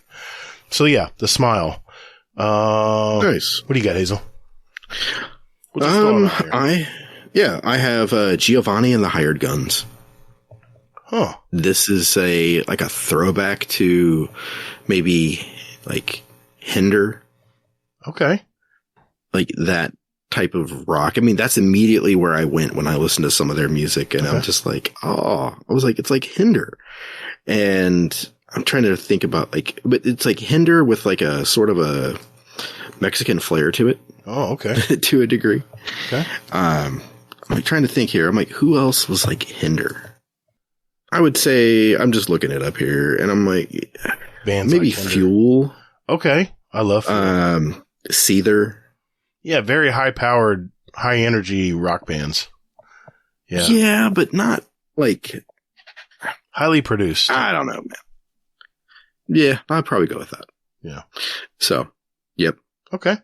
I've got another one here. This group, they said I played this song more than any other song on my playlist, so I figured I better mention them. It's the group called Nothing More. It's very much like your groups that you just mentioned. Very high energy, very produced, kind of a hard rock band. Good music. It gave me a 90s flashback of this kind of band. So I can't think of the band right now, but Nothing More. Check them out. You'll agree with me that it sounds a lot like some of the 90s grunge/rock bands of the time. All right, Hazel, what else we got? It's funny you mentioned your number one on your Spotify Wrapped. Mine is Nathan Evans. He does sea shanties and stuff like that. That's right. So yeah. I would say definitely check out Nathan Evans for a good sea shanty or two. Okay. All right. I got another one here, and this was a song I kept playing so much of, and finally, just the last few shows, I finally added it. The song was called Colorblind, and it's Chroma Key. I've listened to their whole album, and so far I love what I'm hearing. So, Chroma Key, kind of it's getting into my prog rock roots there. Very much like a not theatrical, but like a theme rock, kind of sound. Chroma Key. On the countryside, I would say Casey Musgraves. Oh yeah, she's been constant play around here lately. Same with like Cole Swindell and Chase Rice. So great voice. Another one, very popular group in the past, and I know JC Jesse's a fan of this group, and I am too. And that's Arcade Fire. They had their latest album out this year. So go to Spotify and check those guys out. Great band. All the music's very fresh. It's not a kind of a replay of their older stuff. It's kind of a fresh new sound for Arcade Fire with a little bit of the nostalgia. It has that flair and that style that Arcade Fire always puts out. Very positive music. Good stuff to wake up to in the morning. All right. I have two more. What do you got, Hazel? I'll go with another shout out to JC Jesse, and that would be the Tragically Hip. Yes. Who knew that I would fall down a rabbit hole with this? Stu Gotts, the Tragically Hip. He added 2 Tragically Hip songs when he was with us long ago. Yeah. But I don't know whether he got JC Jesse into it or JC Jesse got him into it. I still see them playing together today when I'm jumping on. So I'm sure it rubbed off on both of them. So I'm sure they both like Tragically Hip. Nice. One, I have several songs that I play all the time on my random playlist, and that's Lunatic Soul. Very much prog rock, very much like a mellow, I want to say metal, but like a mellow, how do I say this? It's metal, but it's hard to explain because a lot of this rock just gets so sliced and diced into its own separate style. But just think of if you like metal, but you like something chill to just sit back and listen to in the headphones, Lunatic Soul. Can't go wrong. I've got one more, Hazel. What do you got, man? Jairus Johnson. It's kind of a bigger conversation, but he has a song called Damn, and I just can't stop listening to it still. Last band, and this is probably the band I watch most on YouTube, because they're just so fascinating to watch, and that's Polyphia. I'm really digging this band's music, and the guitarist for the band just I watched his earlier videos. He was like a young kid, And you can tell he's kind of getting sucked into the scene, because now he has a full neck tattoo. He's got tats and piercings everywhere. And he's just totally in now. Not the young little kid that I saw earlier. So Polyphia, man, their music is just fantastic. I'll end on that one. You got one and you want to end on, or are we good? No, we're good. All right, good. You know, I mean, if you guys would like to hear what picks we have throughout all of our episodes, and we have a playlist called the Guardian Downcast Show Music Playlist. It's on Spotify, and I have a Apple Music link as well. Just look in our show notes. You'll be able to see those. And we have, I think, well over 1,080 songs, I believe. With any of our guests that come on the show, they get to pick a song as well. Yeah, it's just kind of a musical history of our show since we started in July of 2019. So if you're curious what we kind of dig and what we kind of like, maybe you might like, check out our playlist. Well, what do you think, Hazel? 2022, man. We're looking back at the entertainment, music, everything we engage in over the year to keep ourselves entertained. What are your final thoughts, man? So I've got two thoughts. Okay. One of them is, do you remember back maybe 20 years ago? So just picture that, okay? You're walking the halls of Blockbuster Video. Okay? It's funny you should say that. I found something today in my daughter's room. Sorry. I had to share. It's my Blockbuster video card in pristine condition. I must have given it to my daughter to give. No, this was well after she was born. Yeah. I'll send you a picture of it. I'll send it in the Discord. Okay. But I'll say, so back in, like 20 years ago. Okay. Okay. So 2000 something. Okay. All right. And do you remember walking around, maybe even not even 20 years ago, maybe even 10 years ago, and you'd be walking around and you'd be like, oh, hey, it's a movie with, Robert De Niro and Al Pacino, that can't be a bad movie, right? Right. And now it's like, it's the Wild West. You don't know, like there aren't any like traditionally like good movies anymore, like movies that you could just hang your hat on and say that, hey, this is going to be a good movie. It just doesn't exist anymore. It's just like there's so much content out there that you don't know what's going to be good versus what's going to be bad. And we don't even have the ability now, it feels like, to say that, hey, like, do you remember those one movies where it'd be like shark versus helicopter or something? Shark versus anaconda? Oh, those. Yeah. Yeah. Exactly. Something like that. I mean, we'd see those and go like, oh, well, that doesn't even, like, who'd watch that? That just looks stupid. Mm-hmm. But now we don't even get that option of saying, oh, well, that looks stupid. It's just, there's just so much content out there that we can't distinguish between what's quality and what's quantity. It's funny. We were just watching a trailer about a bear that eats cocaine. Cocaine is dropped from Cocaine Bear. And I'm like, there's no way in hell I'm going to watch that. My wife's like, no, pass. But I bet you it's entertaining. I bet you it is. I wonder if it's made by the guy who made Sharknado. I wonder. I don't know, but I actually kind of want to see it because I watched the trailer and I laughed my ass off. And it's based on a true story. Well, based on true events. Which bear, all that means is like there's drugs have been on a plane before. Right. A plane's crashed. The bear did die. And we looked it up. Bears are in woods. So the bear died of a heart attack.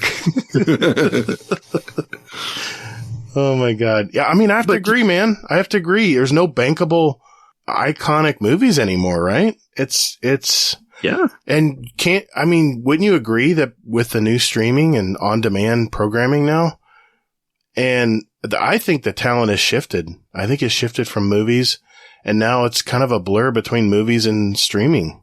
Yeah, it's just, I don't know. It just feels like the Wild West. It's like we just don't know what the hell you're going to get. I mean, like some of the movies and TV shows, it's just, you just don't know what you're going to get for any of it. I mean, you can see a trailer, but trailers are so high produced. I feel like I've watched trailers today and I'm like, well, we just saw the whole movie. Why do I need to go see it? Mm-hmm. But look at the trailer about Babylon. I thought it was going to be just some stupid party scene. I thought it was going to be a musical, dude. That's how terrible that trailer was. I thought it was going to be a like a Hollywood based music, like a movie that breaks out into song. And I can't stand that stuff. And, no, it was nothing like that. So, I mean, yeah, exactly. Yeah. There's just nothing, like you said, there's nothing bankable. There's nothing you can rely on to go like, hey, you know, this is what's going to be good. And if I didn't get free movies every week with AMC Stubbs A-List, I would not take the chance on movies. I'll tell you what, man, I just realized why nobody goes to the movie theater anymore. It hit me today. I'll be up front here. I'm going tomorrow morning at 11:30 in the morning. I'm taking my mom and dad and my daughter-in-law and my wife to go see the new Avatar: Way of Water, which I heard took 12 years to make, by the way, because they had to create a whole new technology to record all this underwater scenery and stuff. 12 years, that seems like a long time. But anyway, I'm taking my parents to go see it, and they don't have AMC Stubbs A-List, so I have to buy their tickets. To buy one, my daughter-in-law's ticket, my mom and dad's ticket for of course, we're going to see it in the Dolby Theater. Because, I mean, that's the only way you want to see a movie like this with all the special effects and rumble seats and moving sound and IMAX screen, et cetera, recliner chairs and whatnot. $57, man. Yeah. And that doesn't include any of the refreshments, which are just crazy overpriced. And I'm wondering, okay, I'm trying to figure this out. I think I've heard in the past that the studios take the very first week of all the revenue from movie ticket sales. And then I think it's negotiated now, but it used to be that the theaters would get all the profits from ticket sales from week 2 on. And that's why I never watch movies usually on opening. There's a few, but I really try to wait until the second week to watch new releases because I want the theater to profit. You know, I want them to stay around. I love the movie theater. And, dude, I don't know how a family of 4 could even afford to spend a week's groceries to go see 1 2-hour movie. I totally get it, man. I get why theaters are struggling right now. When you can pay $20 a month and watch a plethora of very good, high quality content on your TV at home. Yeah. Yeah. It's crazy. I mean, I don't know, man. But then even then it's like, you know, people are going to go see a Marvel movie in a theater. That family of 4, that's what they're going to go see. Or a kid's movie. They're not going to go see Babylon in a theater. Mm-mm. It's just not going to happen. They sell because they're new and you can't get them at home. Right. And the kids want to see Puss in Boots.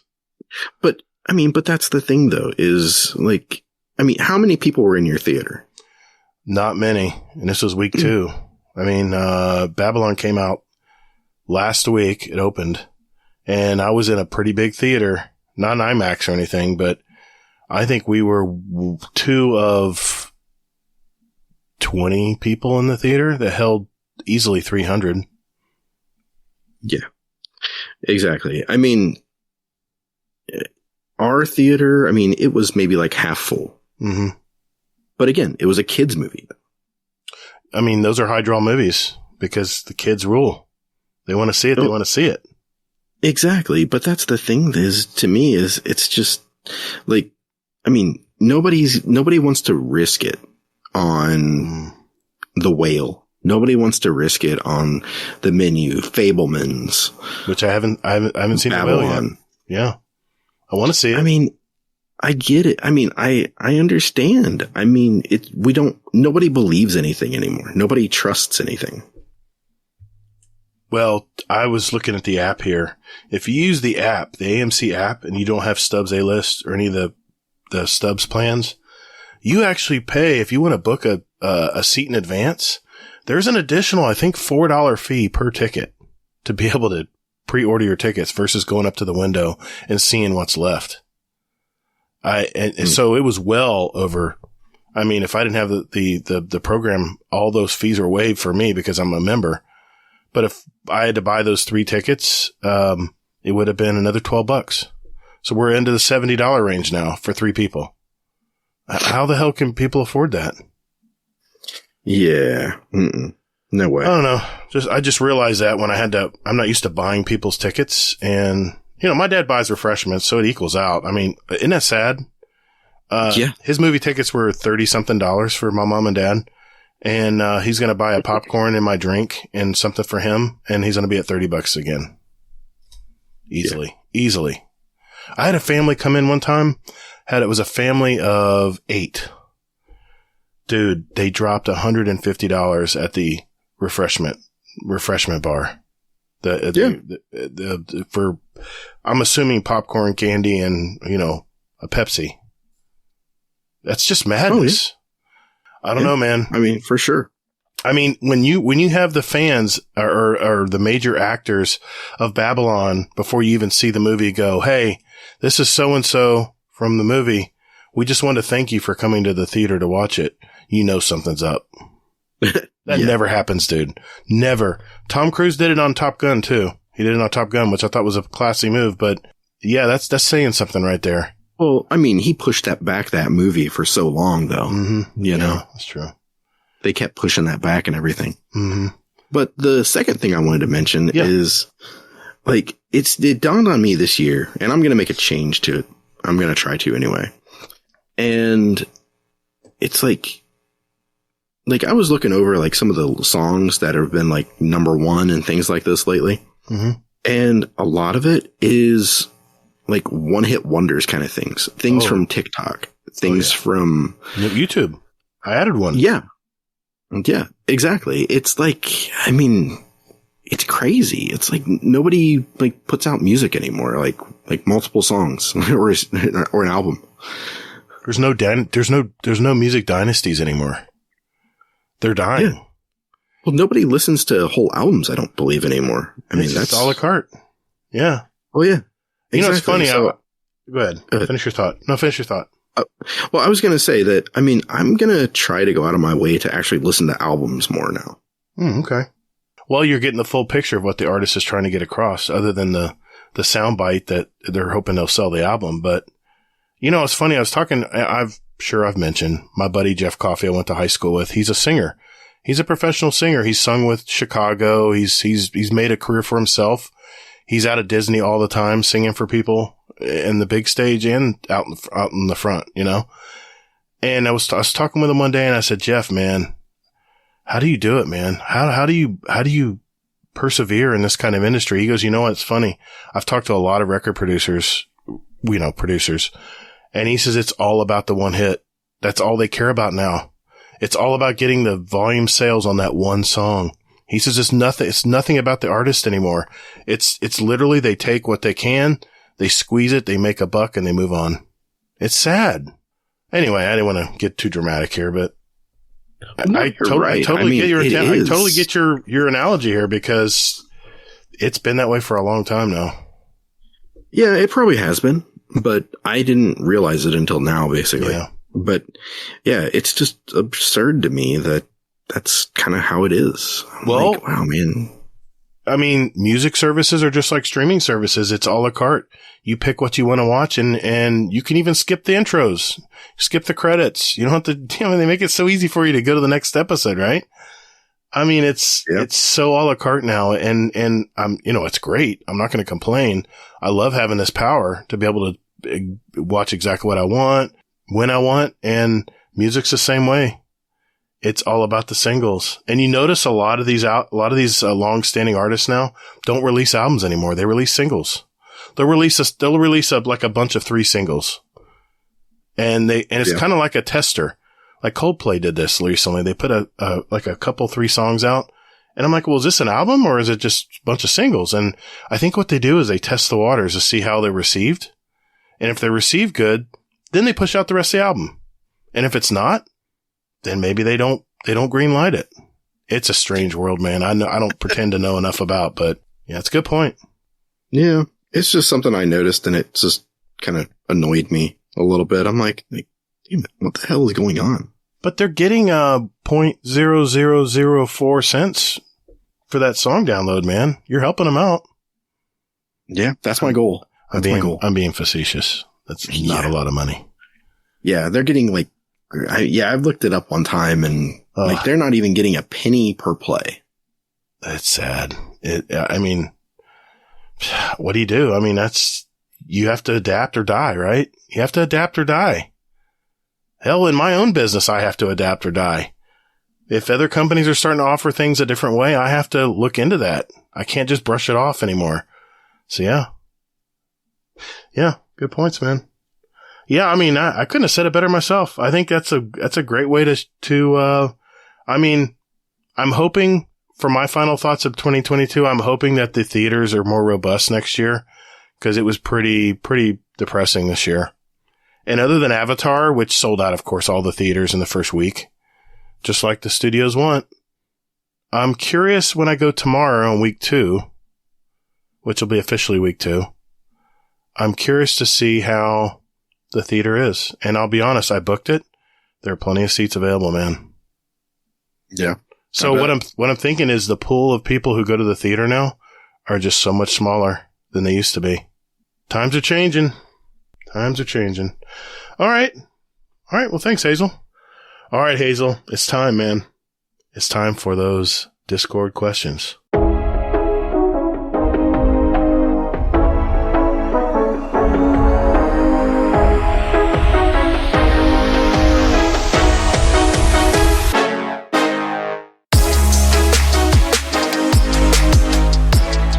Hey, Guardians. Would you like to send a question for the show to us? There are 4 easy ways to do it. First, join our Discord server. There's a join link in our show notes. We have some great gamers in there, and you can just lurk or hang out and jump right in and talk to us, whatever you'd like to do.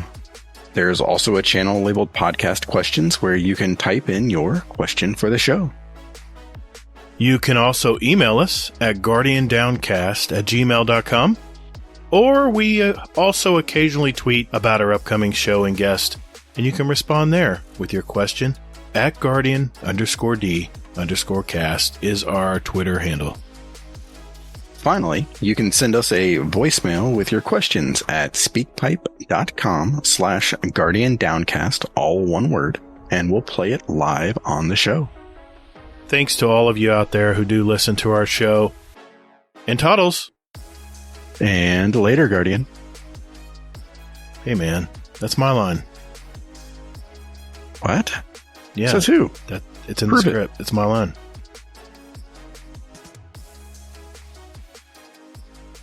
All right, boys and girls. It's my favorite segment. It's where we get our questions from you, our listeners.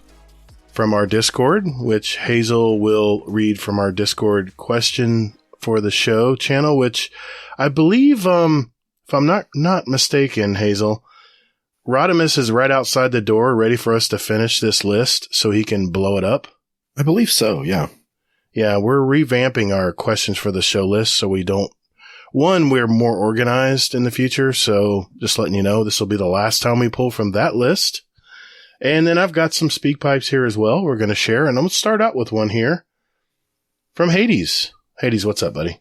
Yo, what up, guys? Hades here. My question this week is, how many war crimes have we committed as a Guardian? Because definitely the pretending to surrender that we've probably all done at least twice is a war crime according to Geneva Convention. The whole ether grab thing in the EDC is a little bit sketchy. Depends on what your class is their food. But I'm pretty sure that also counts. Can't think of anything else while I sat in the car, but what do you guys think? Love you both. Have a good one. Thanks, Hades. War crimes, jeez. Where do we start? Too many. Yeah, a lot of war crimes. I mean, not me personally. I'm just saying Guardians out there. Yeah. They're the worst. They are. They're so bad. Yeah. Thanks, Hades. Yeah, good pointing out. Yeah, the ether farm. Yeah, we are kind of interrupting them from harvesting their food, I guess, right? And the pretending to surrender, I don't see anything wrong with this. Maybe it's just me. Anyway, Hazel. I'm have to. It's called strategy. Yeah, exactly. Let's pull from that list, man. What do we got in the Discord?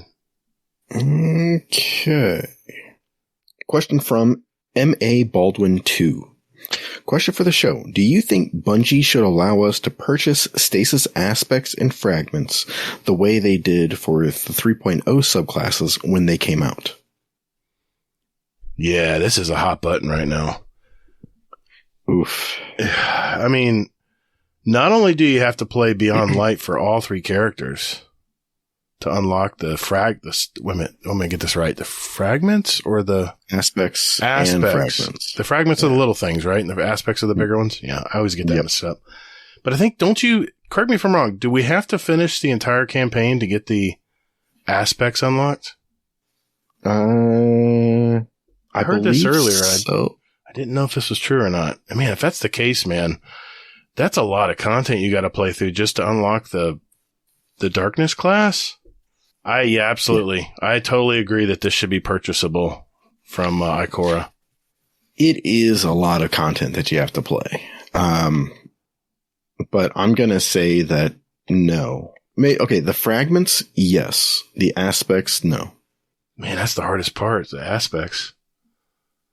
I mean, I get it, but at the same time, to me, it comes down to the fact that it's part of the DLC.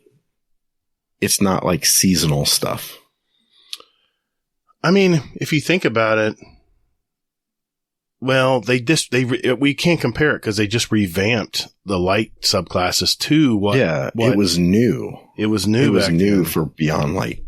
I mean, yeah, it sucks. It does. I mean, I'd rather get hit in the junk a couple times than have to do it. But yeah, the fragments, yes, by all means, they should be purchasable. Maybe not from Ikora. I think that might cause a conflict, maybe. But yeah, I can see that. Maybe we can get his shady ass. Exactly. So maybe from him or something like that. Maybe he can house Drift, or maybe he can house Stasis and Strand and whatever else we're going to get after that. Yeah, and while you're at it, let's make all the mods, all the armor and weapon mods. Let's make them purchasable too, and not have to visit the tower every week. Yeah. Okay, I will agree to that. All right. Thank you. First thing you agree is there. Yeah. Mark that down. Probably very few of those. I mean, I did a video on mods, and it's ridiculous. You have to go to 801 to see what's RNG drop for you this reset. You know, I feel for the new player, man. It doesn't have all these mods, including my other account. I don't have all my GDC account. There's a lot of time I didn't play on that account, and I don't have all the mods. So I'm with all the new players now. I'm jumping in to go to visit 801. No, and see what you're mods. not in with all the new players. Okay, I'm alongside them. Maybe. I don't know, whatever, but I have to do what they're doing. I have to go and see what Ada's dropped for me, and there's stuff that I don't have yet, so. Yeah. See, I'm just trying to keep you out of trouble. I know you are. I know. I don't know how to compare it, but I mean, I'm not a new player. Let's make that clear. I'm not a new player. I have a lot of time and knowledge in this game, but I know I want to tell the new player, hey, don't do that. Don't do that. You know, there's an easier way to do this that we figured out before you arrived. So that's kind of the way I look at things. Yeah. All right. That keep me out of trouble? Okay. You'll see. True. All right. Bo. I got to read this one. It's from Mo. He says, question for the show. Will this question be read before the channel gets nuked? Well, I guess we just answered it. Ha ha. All right. What else we got, Hazel? Okay. Good timing, Mo. Question from Ronin Red Lion. Oh, okay.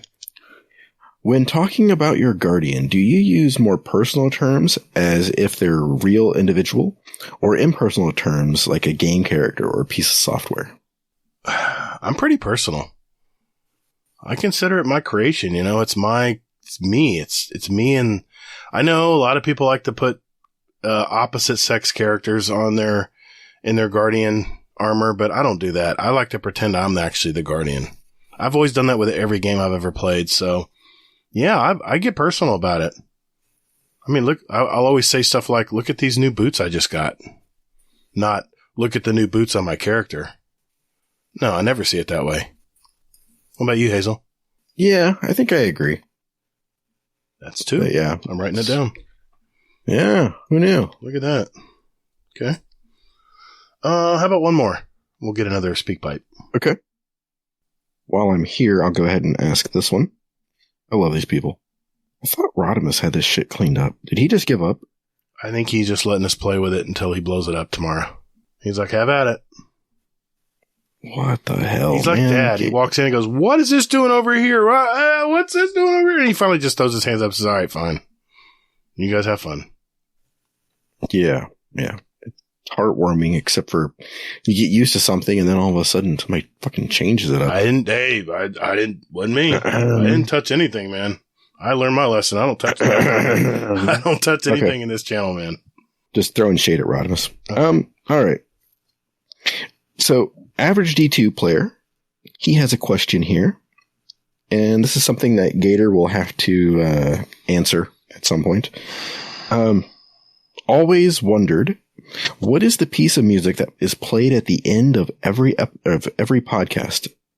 I love it and would love to know what it's called. Yeah, it's my favorite show music, and I do lots of podcasts. I love music, man. This one we bought as a license package, and the band or group or individual is called My Morning Music, and the song is called Sport. If you look it up on, I believe it's on Spotify. It's on Spotify. Yeah, it's actually on our playlist too. Yeah, it's in our playlist. We added it because we love that. We love the song so much. It's just catchy. It's energetic and Hazel, you bought the license to the one that opens the show from the same. That is correct. My Morning Music. Yep.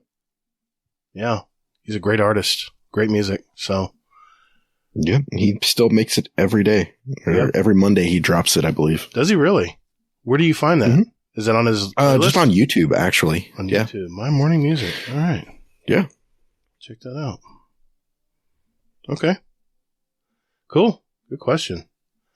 All right. I have one question for the show from 21 Cabbage. All right, 21 Cabbage, our Nordic brother. What's going on? Hey guys, 21 Cabbage here. Live from my van. I hope the mic is loud enough because that seemed to be a problem. But I got an hour to spare. I'm driving down the highway. So here you go. Here's my speed pipe. I've been in a bit of a rabbit hole of trying to figure out what it is that is... basically, the streamers, like the community, what it is that people are so mad about. Like, what is the problem? Like, it's IMO, like Bungie, yeah, they do stupid stuff, but it's not unfixable. It's like the Twilight Garrison stuff, like how they were sending death threats to developers because they wouldn't get a piece of exotic armor. And then, on top of that, they got intrinsic trust on their art subclasses without Twilight Garrison. Alright, sorry. But what my question actually is, like, what do you guys think that the problem is? Like, yeah, the game can get stale. Sure, it's a grind game. Get over it. Yeah, the seasonal model is sometimes the same. Whatever, it's $10. You know? So I'm trying to kind of wrap my head around that. But what do you guys think that is really ticking people off lately? Because I can't seem to find it, really. It's a good company. They put out weekly updates. Like, which company puts out weekly updates to their community? They won a Game Awards for it.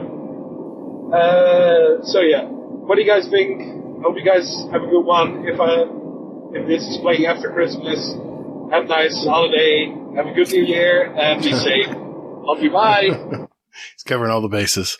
Yeah, we have a lot of our listeners have a lot of faith in us answering questions in a timely manner. Yeah, they have to timestamp it for themselves to remember.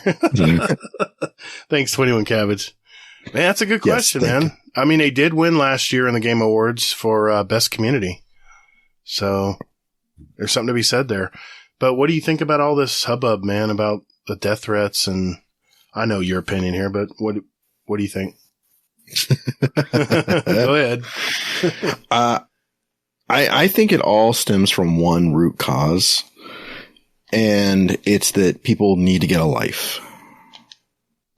It's a video game, guys. I don't know if you knew that. Yeah. If you're really up in arms about wanting to send death threats to somebody over an exotic piece of armor or pretty much anything, you need to stop and turn on the news or look at some like news websites or something to realize that there's more to this world than this. Take stock. Because I promise you that there's going to be some shit that you're going to read about that's going to set you off probably a lot more than just what's going on in Destiny 2. Oh yeah, that's for sure. And you're not going to have any control over it either. Yeah, you're going to have less control over that than this. Maybe that's why people are shitty about it. Think of yourself as a plastic bag in the wind. That's what we all are. Yeah. You know what movie I got that from? Now I want to add Firework to our playlist. Oh, no. Oh, shit. You know what movie I'm referencing?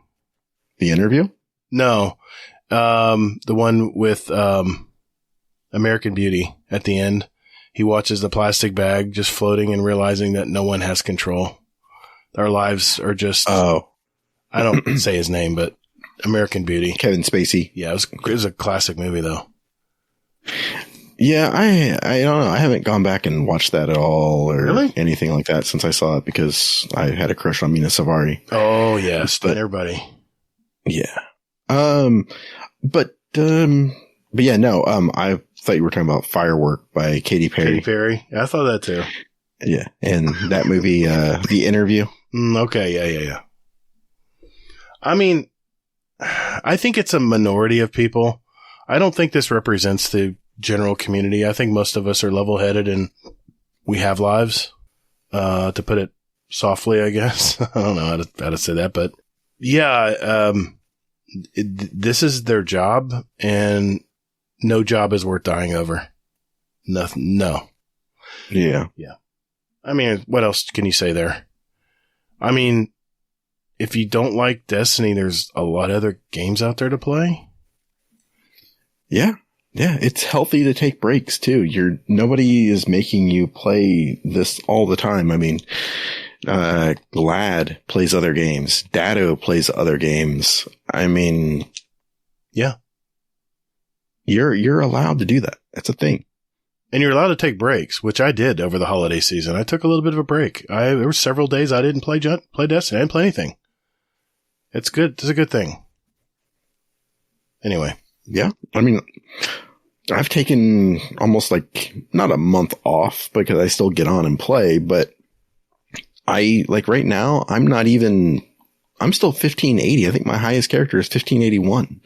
And that's only, I mean, I have not, my characters are still at their base power. I mean, now my artifact is high as shit, but right. I mean, can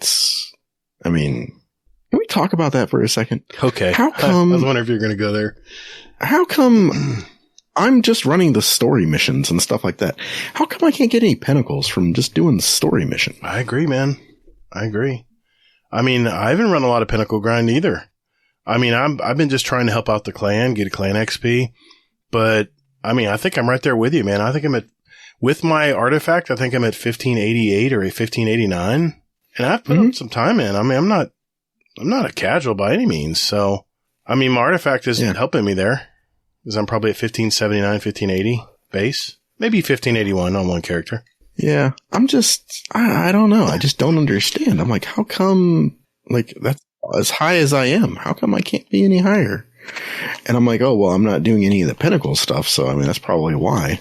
Now I'm to the point where I'm like, I really don't care about hitting pinnacle cap. I mean, okay, I can't do GMs this season, but I guess it's okay.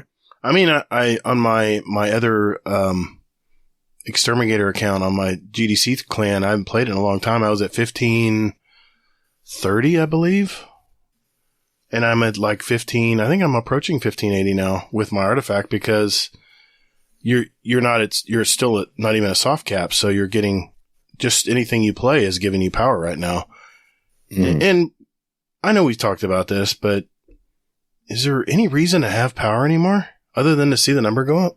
Well, I mean, that's the thought that that Bungie's going to change it for Lightfall. Okay. You think so?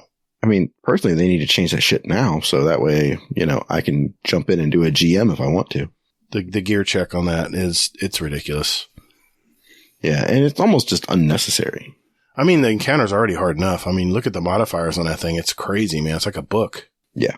And it's too bad that people who can't put the time in can't enjoy that content, even by the end of the season when they start unlocking everything. I guess it comes down to me to like my old adage of, what if I don't want to do that stuff to get pinnacles? Can I do something else? Wait a minute. Where the hell's Hazel? Where's the entitled Hazel? Bring him back. He's still there. Where's the pinky in the air? I don't see the pinky in the air. I'm just seeing like I mean, I get it, but I don't know. I mean, maybe make it like 5 above like the cap.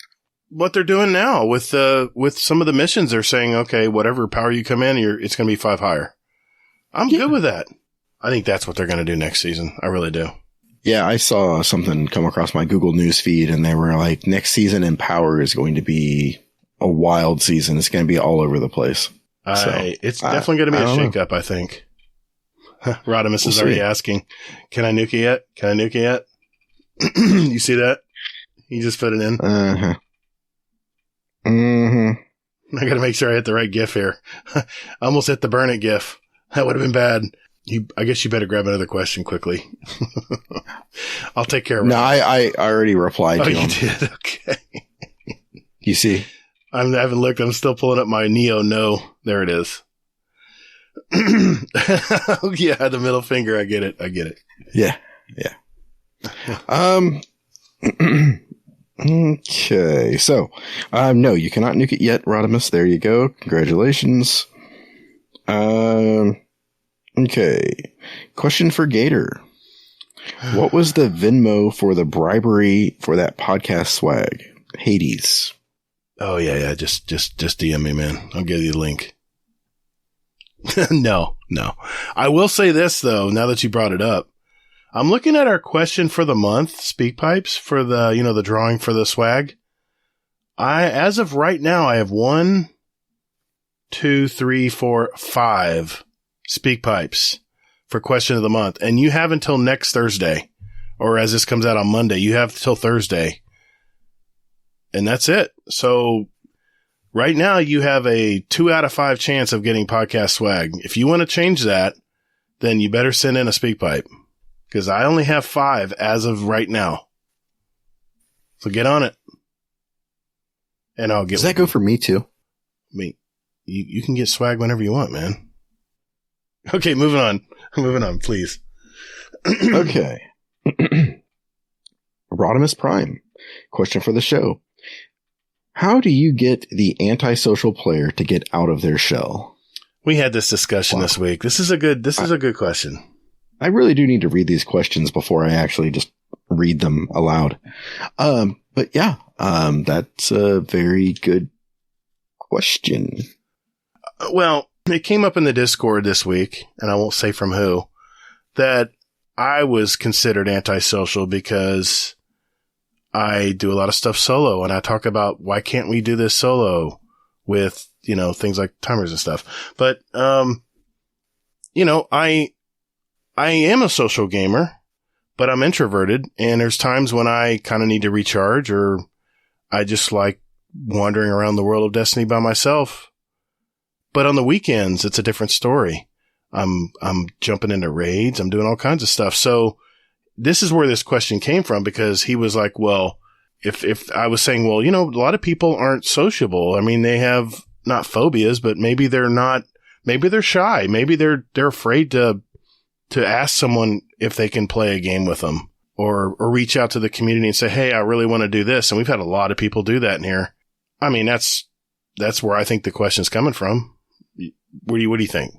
What I will say is that I just think it takes a lot of courage to make that first step. I mean, there have been numerous people in our Discord that have said, you know, hey, I've been listening to this show for months now, and I just now decided to just download Discord and jump in. And I'm like, that's great, you know, and then to see them, you know, days later, weeks later, months later, and it's just like they've just grown in their confidence and everything else. It just takes a lot of confidence to do it. And I know that not everybody has that confidence because it's scary to just put yourself out there, you know, because what if you put yourself out there and we're all assholes? What if we're all elitist like Hazel, you know, that guy?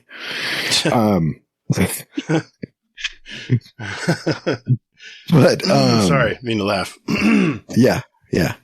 It just takes confidence, and you have to be willing to put yourself out there and be willing to get hurt to find out if, hey, is it worth it to do this? Because here's the thing. This is a video game. In the grand scheme of things, this means f*** all. Yeah. So if you put yourself out there and that ToddtheGatr guy is a prick, then you know what? Then so be it. Then you've learned something, and then you can still keep playing the game. You just don't have to play with ToddtheGatr. Because fuck that guy. What? What? What are you aiming at me for? I'm just spreading the love. It's okay.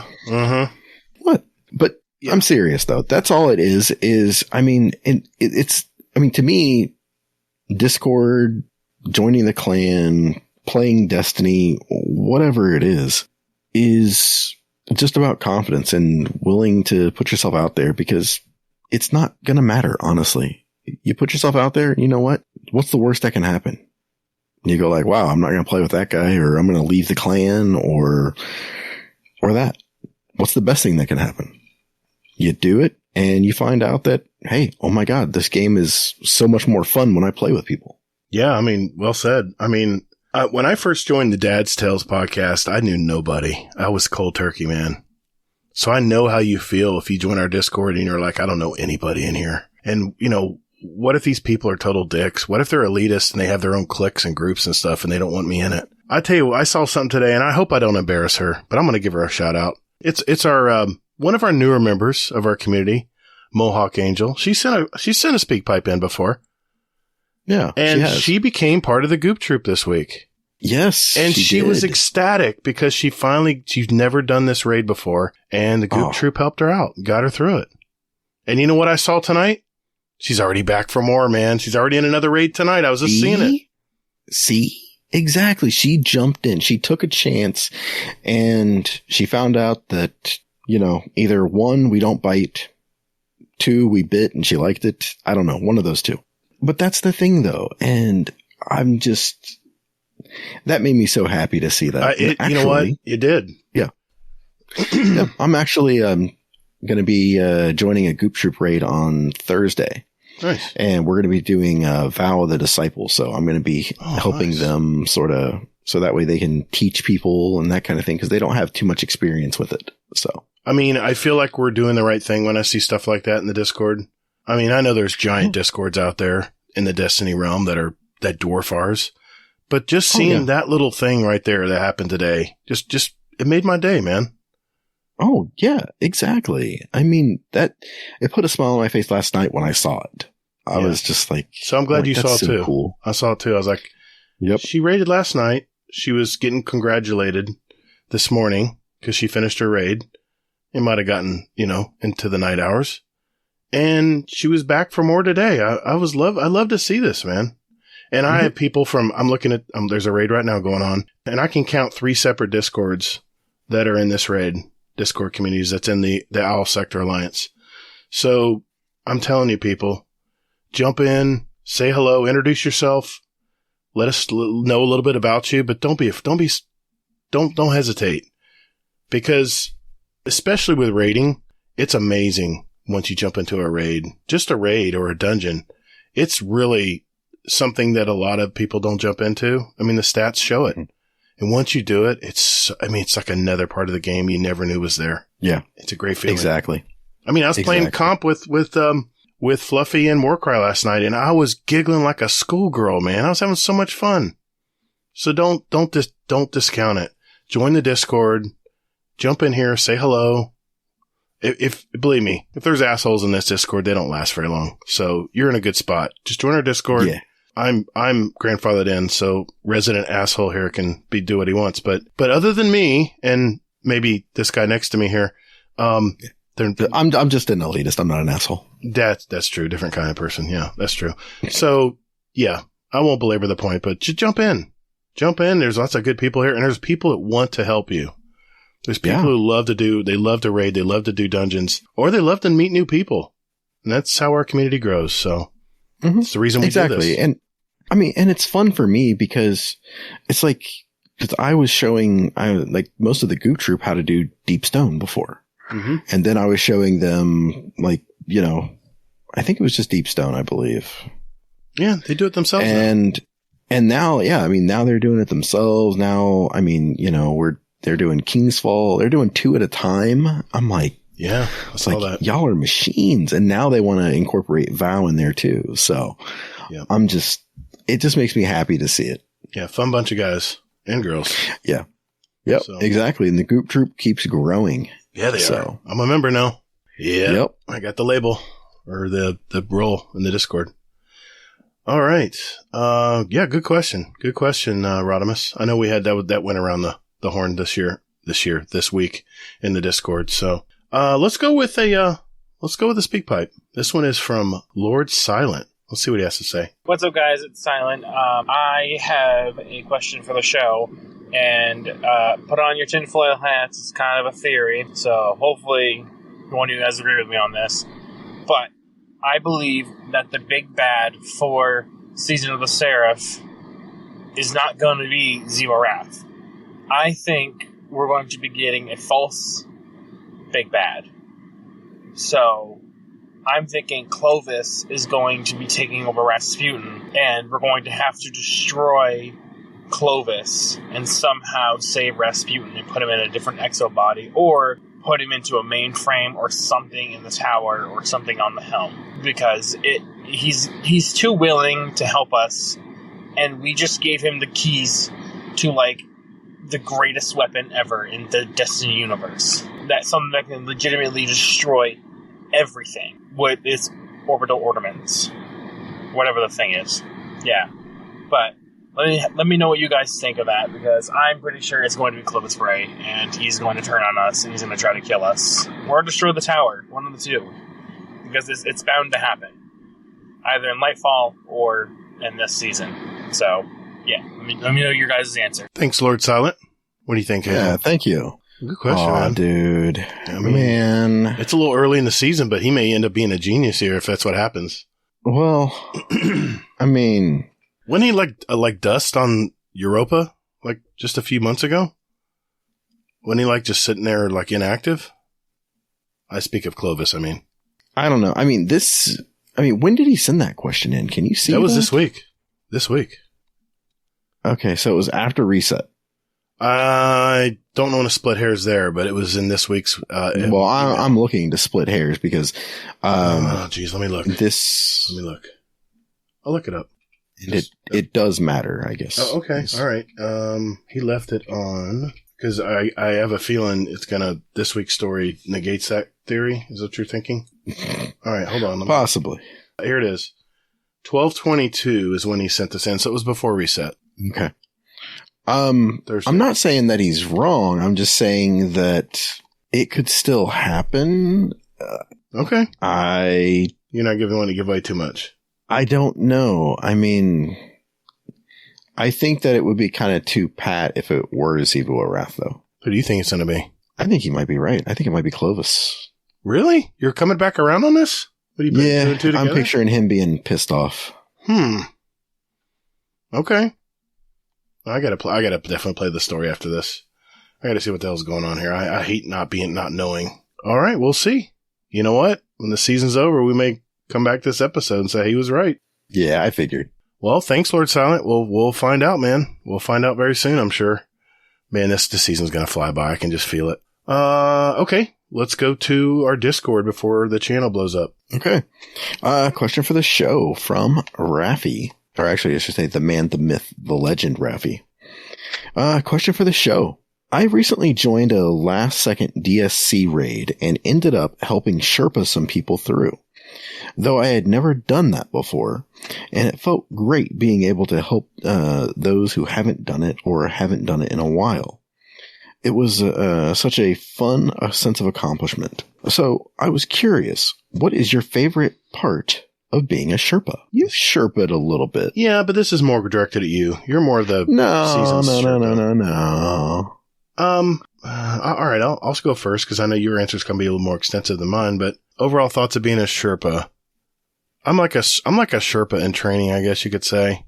I know enough to get myself in trouble sometimes. I enjoy doing it, and I'm very patient. Yeah, I mean, I'm very patient typically, and I know when I ran my first raid, it was very hard to wrap my mind around what was going on. It was a lot to take in. So I guess I empathize a little bit about that. I was always the one to sit in the corner and like in the classroom and go, please don't pick me. Please don't pick me. You know? So when it came to raids, so yeah, I understand. I come from that background, so I understand. And I haven't done the hundreds and hundreds of Sherpas like, you know, you and Kingsley and others have done. So maybe your answer is different, but I just empathize with that first raid, especially if it's a first raid for him. I definitely empathize. Well, I mean, they're saying like, what's your favorite part of it? I mean, everyone would always say the same answer. It's that joy you see from them when they cry out, when they get that drop, or when they finally kill the boss they've never gotten past before. I guess my favorite part is usually once they drink the Kool-Aid and they realize how cool raids and dungeons and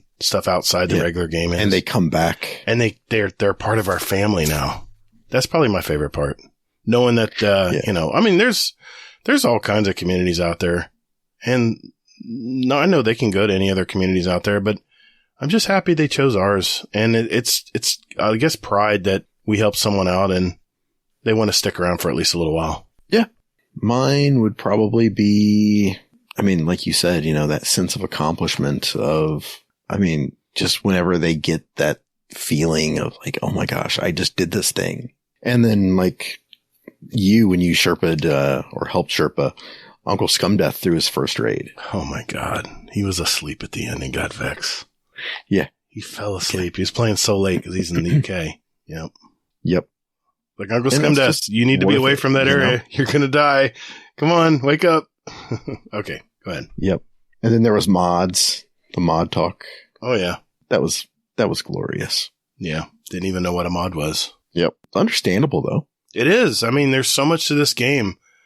And it doesn't tell you. It doesn't. It's unfortunately, it's a high hurdle to get into where most of your veterans are right now in this game. And you really have to be motivated. And when there's so many other games pulling at you out there that are much easier to get to certain levels in, I can see why people don't come back. Mm-hmm. That's why I try to help where I can. I try to. It's a small piece. So. Okay. Hades, question for the show. As someone who's new to raids, I love that they put raid mechanics in the exotic mission. Do you think they're going to do it again? And what raid would you like to see a mission alongside next? Yes, I love that they brought in parts of the Deepstone Crypt raid into a lot of the mechanics. They're teaching them in just a simple exotic bounty or mission. I know that's maybe they've talked about ways they can get people to learn about raids other than having to make that fearless step into a raid. What would I plan? What would they do? What mechanic would I want next? Or what should they? No, it's what raid?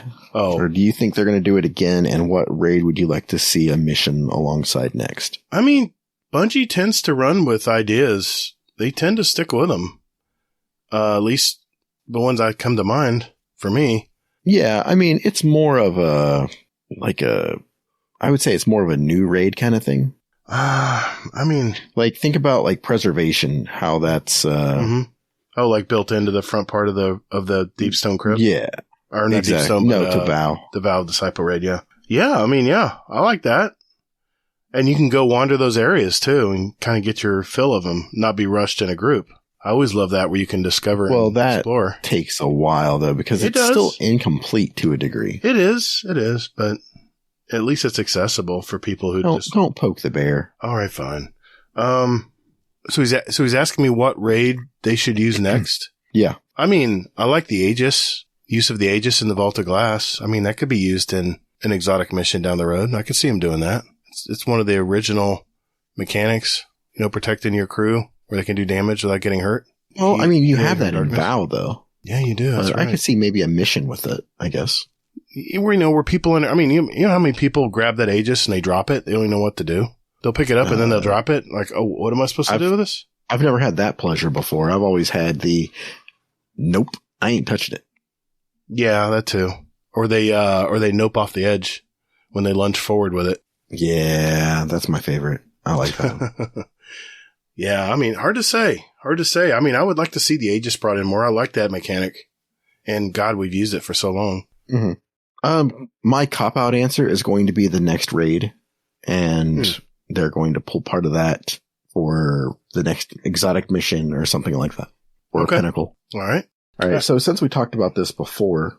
Okay. Average Destiny 2 player, because we talked about it earlier, question for the show. More API issues this week. We also learned that the loadout manager being added in Lightfall is not exactly in-game, quote unquote, and more of an in-game app. So if the API is disabled, then so will the in-game loadout menu will be also. What is your take on this? Well, I mean, I tried to use the app today to do anything and it said, nope, sorry. Not available at the moment. So it would be tied into the API if that's the case. If it's in the app instead of in the game. Did you hear about this? I'm trying to remember when I heard about this. Heard about what? That the loadouts was not actually in the game. It was on the app. I didn't hear that. I don't know when. They've disabled the API in the past. Yeah. This is nothing new, but I don't know. I don't know if this is correct information or not. I don't know. I'm assuming it is, but. Yeah. I mean. I'm just looking over everything here trying to find it, so. Yeah, my take, that's not good if that's the case. Yeah. It's almost like having a third-party system anyway. So what's different? What's really different? Yeah, they bought DIM, basically. Yeah, what makes me just go to DIM and do it? I like DIM's UI much better than the apps. But I have a PC in front of me, so I don't know how that would fare to someone who's on their phone or like on console with the phone next to them or something. Maybe better using the app instead of DIM. I don't know. I've never really used DIM on a phone. I know it's available. I have. It's not the same for me. Yeah, because you like seeing all your stuff. I do. I'm limited, on the phone. Yep. Okay, so last question here, I believe. This will be from Bell. Asks, question for the show. Don't know if anyone else notices this or feels the same way, but why does it make you cringe or feel really bad when it makes that noise whenever you break an enemy's shield with the wrong element or on an elemental weapon? It's like nails on a chalkboard for me. I'm trying to remember what this sounds like. I have no idea what he's talking about either. I'm trying to remember what this sounds like. I mean, I play with the game sound on, but I'll have to listen to it in game. Maybe I wasn't just paying attention to it. I don't know. I can't answer that question. All the information. I'll have to look into it, Bill. Yeah, same here. All right. You know what? While you're looking one up there, I'm going to grab another speak pipe here. This is from Miner. Dids, you know who this is. I got a question for you. Is Revision the new Glitch King? Has it dethroned Telesto? From the reports I've seen, what API has been down 2 of the last 3 weeks, people reporting not getting triumphs when they have completed the quest line for the triumphs, people not getting the quests themselves completed when they have completed them, getting booted to orbit as soon as they finish. Hell, I did a strike the other day. Warden of Nothing got into the final boss room. No other enemies were in there. The Warden spawned. We melted him, gave us a chest, and it wouldn't end. We had to wipe and then go back in, and then it registered. So we ended up getting 2 chests out of it. Oh, wow. Yeah, it just glitchy as hell. I don't understand what's going on. Let me know what you guys think. Later. Yeah, good question. Thanks, Miner. Yeah, thank you. I hope not. I hope not, man. I don't think so. I think that it's only going to be for this time right now. Like the next maybe like couple weeks, just until they get everything straightened out with the catalysts. You think they'll have multiple catalysts on future weapons and like they did with this gun? You think that's something, maybe it's a preview of what's to come? Multiple catalysts? It could be. They tend to test stuff out on us sometimes. And if that's the case, yeah, let's get the bugs out now, and then when the game comes out, we don't have to deal with it. Just don't disable the gun. I hope not. Let me at least do the story before they do that. Thanks, Miner. Yeah. That's all I got for tonight. That's all I have in the speak pipes tonight. So it's on you to close this out. All right. I like this one to go out on. Okay. This is from Moose. Question for the show. You can bring back one DLC for D2 out of the vault. Which is it? And he said this includes the Red War. Oh, that's a good question. I don't think we've been asked that too often. No. I would say I'd like to be able to run the Leviathan raid again. I really enjoyed that. I had the most clears on that raid. I just had a lot of fun doing it. And, yeah, I'd like to see old Callus again. I know we'll see him next season, but I like to reminisce a little maybe. What do you think? Part of me wants to see Curse of Osiris back. I was afraid you'd say that. How did I know you were going there? I just like that last mission. I mean, with the Cyclopes or what's his name? Cyclops? Or, Yeah, exactly.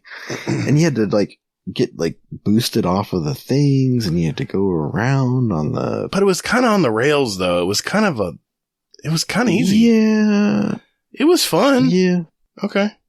Maybe a harder version, maybe. A little bit more difficult. Well, yeah, definitely. I mean, that was a fun encounter. I remember it. It was a lot of fun. Yeah, it seemingly saved, or not really saved that whole DLC, but it seemingly rocked everything else with that. Yeah. All right. Well, Rodimus, I'm putting the meme in right now. Farewell, old channel. Thank you all for sending your questions in to us. We appreciate it. We appreciate you. And if we somehow did not answer your question, we'll do better next time. We appreciate it. All right. We'll be right back. Hey guys, my name is Hawkslayer, and you're listening to Guardian Downcast.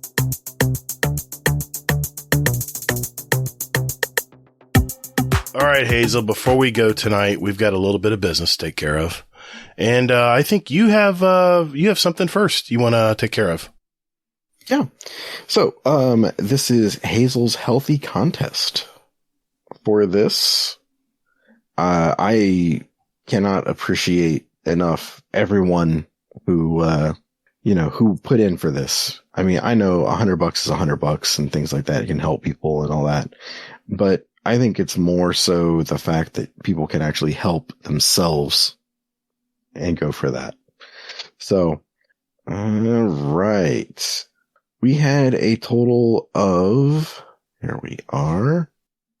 And this is where people were putting in their workout results, sharing their workout results and their workouts, right? In this channel? Exactly. Yeah. Okay. So, we had a total of 9 different people. Okay. And of those 9, we had some jokingly, some put some stuff in. But for the most part, it was 9 different people and 2 people posted the most. That was Oda and Not Arf. So I did something and they basically each get an extra vote, basically, or an extra, submission, for each thing that they put in. Okay. So it feels good to be them. All right. So, I'm going to say, go ahead and pick a number between 1 and we're going to go with, there we are, 72. 1 to 72. Okay. I'm going to go with 70. You motherfucker. Why'd I fuck you up? I have to scroll all the way down. I'm sorry, man. You told me. I'm trying to be random as possible here. Okay. It is... Oh, wow. Okay. Wow. 69 was Oda. 71 was Oda. 70. Not Arf. Not Arf. Sorry, Oda. Not Arf. Hey, not Arf. He has been posting all year in that thing, man. I've seen his stuff. Good on you, Not Arf. I'm super proud of both Oda and Not Arf. Even, I mean, the people that posted earlier and then they fell off. I mean, you know, it's never too late to start this up again. Yeah. So you absolutely. got these guys and ladies. Man, that's a hefty prize too, man. Congrats, Not Arf. You'll get a whole 78 sterling. Because our dollar's not worth as much. Oh, I found that out because it's funny. The drawing we had for our 500th member, Parlous Sprite won that, and when I converted it the $50 to pounds, English pounds, it was like $38, 38 pounds. So, like, feels bad, but I'm sorry, that's the equivalent of $50. So that's still a hefty prize, though, man. Damn. Yep. Well, congrats, Not Arf. Nice job, buddy. Congrats. I mean, he's been posting all year in that thing. Good for him. He has. And I was just like this, like, I'm like, oh, okay. I'm like, is it going to be Oda or is it going to be Not Arf? Or could it be somebody else who just posted randomly? Nice. But yep. Okay. Well, okay. It's time for the drawing I keep talking about every episode, just about. We have a contest we run every year, and it's question ideas for our next year's speed run. And you want to, well, I already told you, but we had quite a few submissions. And we have legal submissions, which means if you added 5 or less, you were counted in the drawing. I show 154 entries. This was the entire year of 2022. Keep that in mind. And then the ones I couldn't use because they were over their 5 limit, which, hey, like I told you in our announcement at the beginning of our speed runs, if you want to add more, we'll take those question ideas. And I think we had 46 in addition to that. So we have a total of nearly 200 more questions to add to next year's speed run. So it's going to get even more random. So, well done, everyone. We have a drawing for 2 $25 gift cards of your choice. I mean, as long as I can find them for some abstract store. I'm sorry. I don't know if I'll be able to help you there, but you'll have a general choice of what you want to use it for. I need a number, Hazel and T, between 1 and 154. I've randomly added everyone in here, and I've already dismantled the channel, so Hazel can't tell who entered what. It's already been gone. What do you got? Okay. I'm going to go with, you said 154? 1 to 154 for our first $25 gift card. Okay. I'm going to go with 3. Oh, thanks. You're going to make me have to scroll down all the way. Thanks for that. Yeah, you're welcome. Number 3 is Mr. Monkey, and his question was 2 or 4 wheels. We do have that in our in our speed run already, but he entered it, and it counts. So, Mr. Monkey, congratulations. You have a $25 gift card of your choice. So let me know. I'll DM you and let me know what you want me to send it to you for. And we have one more drawing. We'll take number 3 out of the equation. 1, obviously not number 3 again, to 154. Okay. 129. 129 is... I feel good now. I real feel better. 129 is Oda Yukamura. And his question was plastic bottle, glass, or hand cupping. I guess he's trying to drink out of a fountain, I guess. Hand cupping. Yeah. Congrats, Oda. I mean, everyone won all the way around tonight. Good deal. $25 gift card of your choice, brother. Wherever you want. I'll DM you. You can let me know what you want it to, and I'll get it for you. So congratulations, everyone. And just know that all those questions you entered will be in next year's 2023 speed run. And I guess it's official now. We can mention it here, Hazel. I want to congratulate our 2022 speedrun champion, and that is Mr. Rodimus Prime with 41 questions answered in 90 seconds. Congratulations. Congrats, buddy. That is a $50 gift card of your choice. And you'll get a t-shirt from our merch store. So congratulations. Wow. Okay. I got a lot more merch to send out now. Crap. No, the gift cards are easy. I just message them the numbers. All right. Announcements. A little housekeeping here before we go. Hazel, any announcements you have for the Discord? Just to be on the lookout for, basically just, some posts that I'm going to be throwing out there, over the next probably week. I'll be doing some extra stuff. So we'll see, and I hope to see people in there. Maybe even, setting up a scrim or two in the future. Very nice. Yeah. I saw Monkey set one up in January already. So I heard that. Yeah. I saw that too. Yeah. I mean, I'm all for people setting up their own scrims. I love it. I love seeing it. Yeah. I mean, we're winding down from the holidays now. Things aren't so crazy. And I mean, our family stuff is, calming down a little bit now. So yeah, we get back in the groove again. Start doing some scrims and maybe some weekly, clan raids again. To see how that goes. We'll have to see how that works out. All right. I just want to remind everyone that we have a question of the month for December, and I've extended your answer to be in by this Thursday. As this show is coming out on Monday, you have until Thursday to send us either a speak pipe or put an answer in our question of the month channel in our Discord. So let's do it. Don't wait. While you're thinking about it right now, listen to the show. Just pause the show. Speakpipe.com/Guardian Downcast. Hit record. Tell us your answer. And Gator, what is that answer? The question for December is, as you've joined our community or you've listened to our podcast, what have you gotten out of it over the past year? And more importantly, and what me and Hazel really want to know is, what do you hope to see or get out of it going into next year? I'll need those answers by Thursday, January 5th. And we're going to announce our answers on next week's show. And we'll see who wins the swag and the gift card. Want to give out a shout out to our Patreons. And we have a new patron, for this week. And that is Mr. Nitro TJ. Thank you, brother, for joining up and helping us out. Thank you.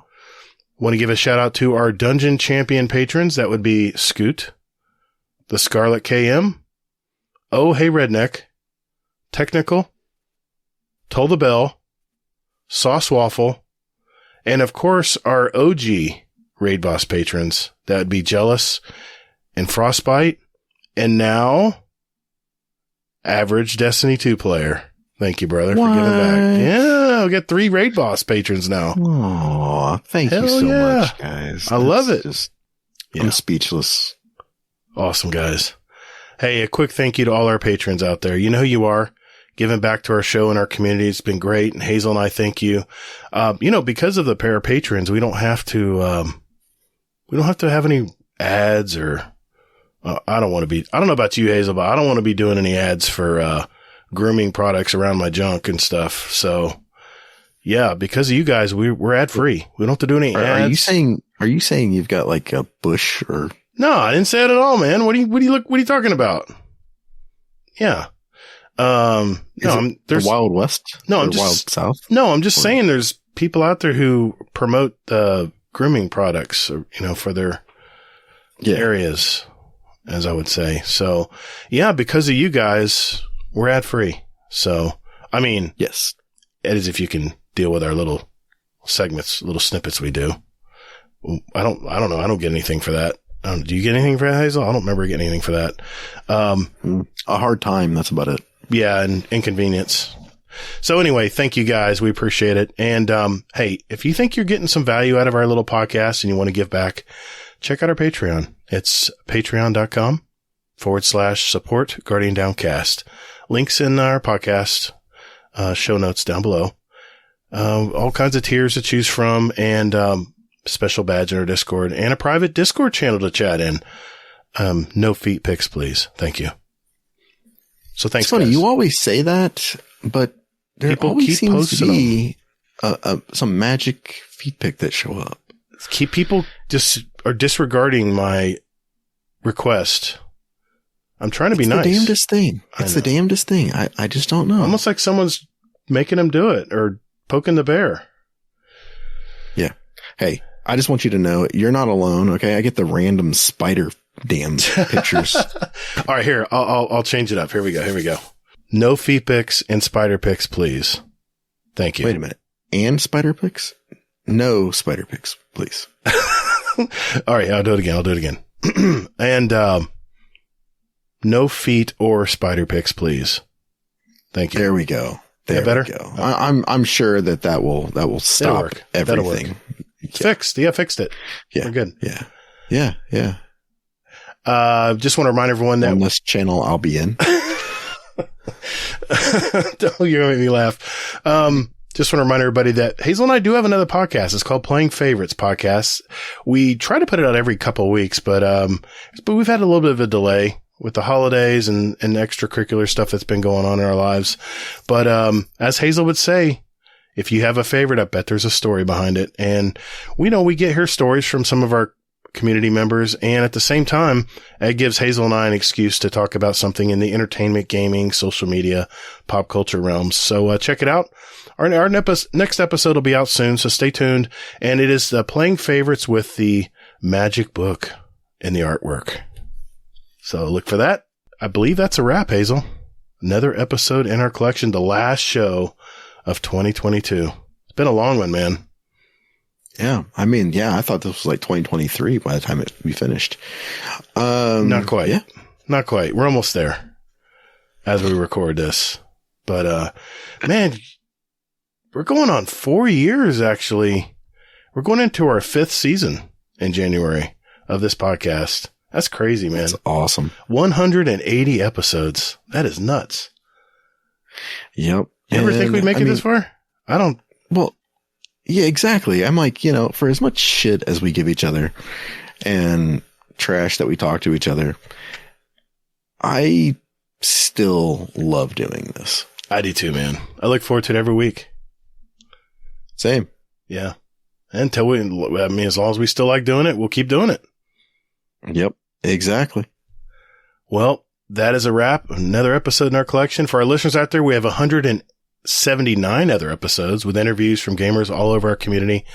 So take a look at those, especially if you're just finding out about us. And if you like what you hear, all we ask is that you tell a friend about us. There's that new player in Destiny coming in. Let them know about us. Oh, stammering like crazy. I'm fading. Hazel, another great show, man. Where can people find you, sir? Quick and easy. Hazel NT. All right. You can find me on Twitter at ToddtheGatr. Remember, that's 2 Ds and GATR. You can also find me on Steam, PS5, and YouTube. Yeah, I have a YouTube channel. ToddtheGatr, 2 Ds and GATR. And you can at me at ToddtheGatr on YouTube. And I try to put videos out to help new players try to traverse this crazy game we all love. And I also put shorts out with little snippets from our podcast. So check that out. You might get a laugh or two, or maybe not. Maybe I'll get never mind. I won't get into it. I have another podcast called The Destiny Help Desk. It's basically an audio version of my videos that I put out on my YouTube channel. And I think we'll have one coming out next week. And we also believe have another Patreon episode coming out next week as well. Busy week. So thank you, everybody. And, wait a minute. I just got a message here. Uncle Scumdeath sent us a Scumdeath Corner for the very last episode of 2022. Yay. Uncle Scumdeath, brother, what is going on in the UK today? Hello, and welcome to Scumdeath's Corner. Merry Christmas from a couple of days ago.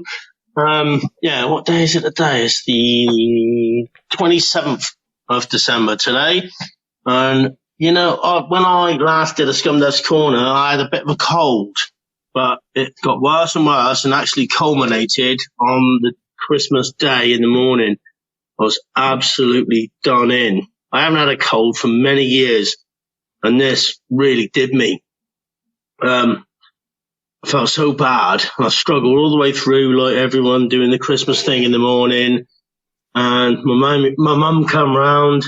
It's like, oh yeah, lovely. And then as soon as she left, I went straight to bed. And then I was falling in and out of sleep. And then my brother's quite loud. So I heard him walking up the street. So I had to get out of bed, entertain him for about half hour. And he wasn't getting much out of me. And then, so he left, and 5:30 in the afternoon, I went straight to bed. And there was a party down my brother's, all my cousins and all that. We were all going to play darts. Well, the whole family was down my brother's, and I just could not get out of bed. People were phoning me going, come on, come down. I was like, no, I can't get out of bed. No way. So, yeah, and then so I got up the next day, Boxing Day, at 11 o'clock in the afternoon, or in the morning, and I had to go and watch the local football team. So when I watched them, I was suffering a bit. And then we had to go down Mother's for Boxing Day, which is our tradition. And struggled through that, and then went straight to bed. And that was last night. And my throat was so bad, it felt like someone was stabbing me in the throat every time I swallowed. It was savage. Absolutely nasty. It's like, so yeah, Christmas and Boxing Day was a real struggle, and I missed most of it. Like, I've slept through half of Christmas, I think. That's what it feels like. So I couldn't eat my Christmas dinner because I couldn't taste it, and we had steak. We broke the tradition. Instead of like a roast dinner, we had steak, and in my mouth, I couldn't taste it. I like it medium rare. It just felt like slime. So I nearly threw it up. So I threw it in the bin. So I didn't eat Christmas dinner or anything. So it just ruined me. So anyway, I'll tell you what, I hope everyone had a way better Christmas than me. I didn't want to depress you, but I thought I'd let you know. I know that I've got a 3-minute limit, and it's like 2:48 now. So I'll tell you what, I hope you all had a great Christmas. I love you all. And, well, we shall see you in the new year. Love you all. Goodbye. He does listen. I didn't know he would hear me say that. Oh, he even timed it out. Well, I upped it a little bit because I didn't want him getting cut off. I won't tell him what the number is. I'll let him guess. Wow. Well, yeah. I mean, I'm right there with you, Uncle Scumdeath. I had a little bit of a sick Christmas too. At least my family did. So, yeah. Oh man. Yep. Same here. My daughter gave me a cold.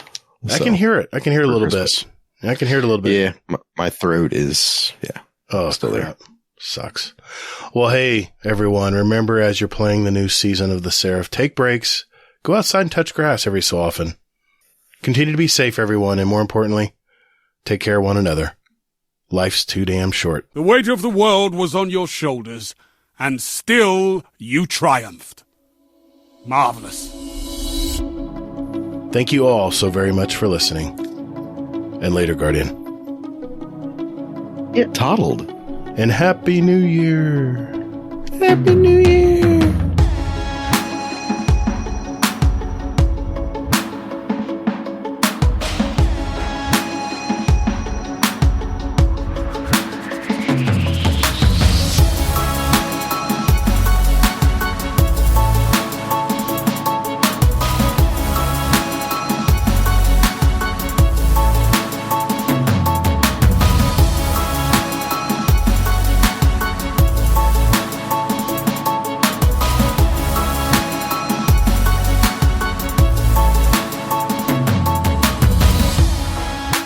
Those Jaguars are looking good, by the way. I know he's a Jags fan. Yeah. All right. Yep. How about that Tom Brady guy? Moving on. He can come out and go, what's the probability of you beating me? Give me Gator's version of Destiny Online with all the things in all the places. I'm like glue. I just don't get off now. I mean, only one of them's coming to my mind right now, and it's like, I mean, I don't even really remember what the hell how it goes. Shit. It's the ice show. What? Everyone's tapped their controller, man. Come on. There's no shame in that. And then, how many licks? It's a mystery. You gotta lick till you find out. You could end this bloody game if you bank your moats. Do it. Me off a piece of that Kit Kat bar. I was wrong. Gator likes abilities in Iron Banner. No, it's no longer about the gun game. Can you get closer to the mic when you said that? Can you say it again? You can find me via Twitter at ToddtheGatr. Remember, that's 2 Ds and a GATR. Let me say it again. Yeah. I mean, I don't know. But I do think you're right, Gator. I mean, I do have some elitist views that, the game should be, I mean. Can you say that closer to the mic, please? Oh, yeah. Yeah. I do have elitist views. 5%er. Pinky near. I love it. This is such baloney. I just want to say that. He said baloney. Oh my God. I'm clipping that. No, my Bright Dust is, special to me. Okay. I'm going to use that to buy emotes. Don't touch his Bright Dust. Got it.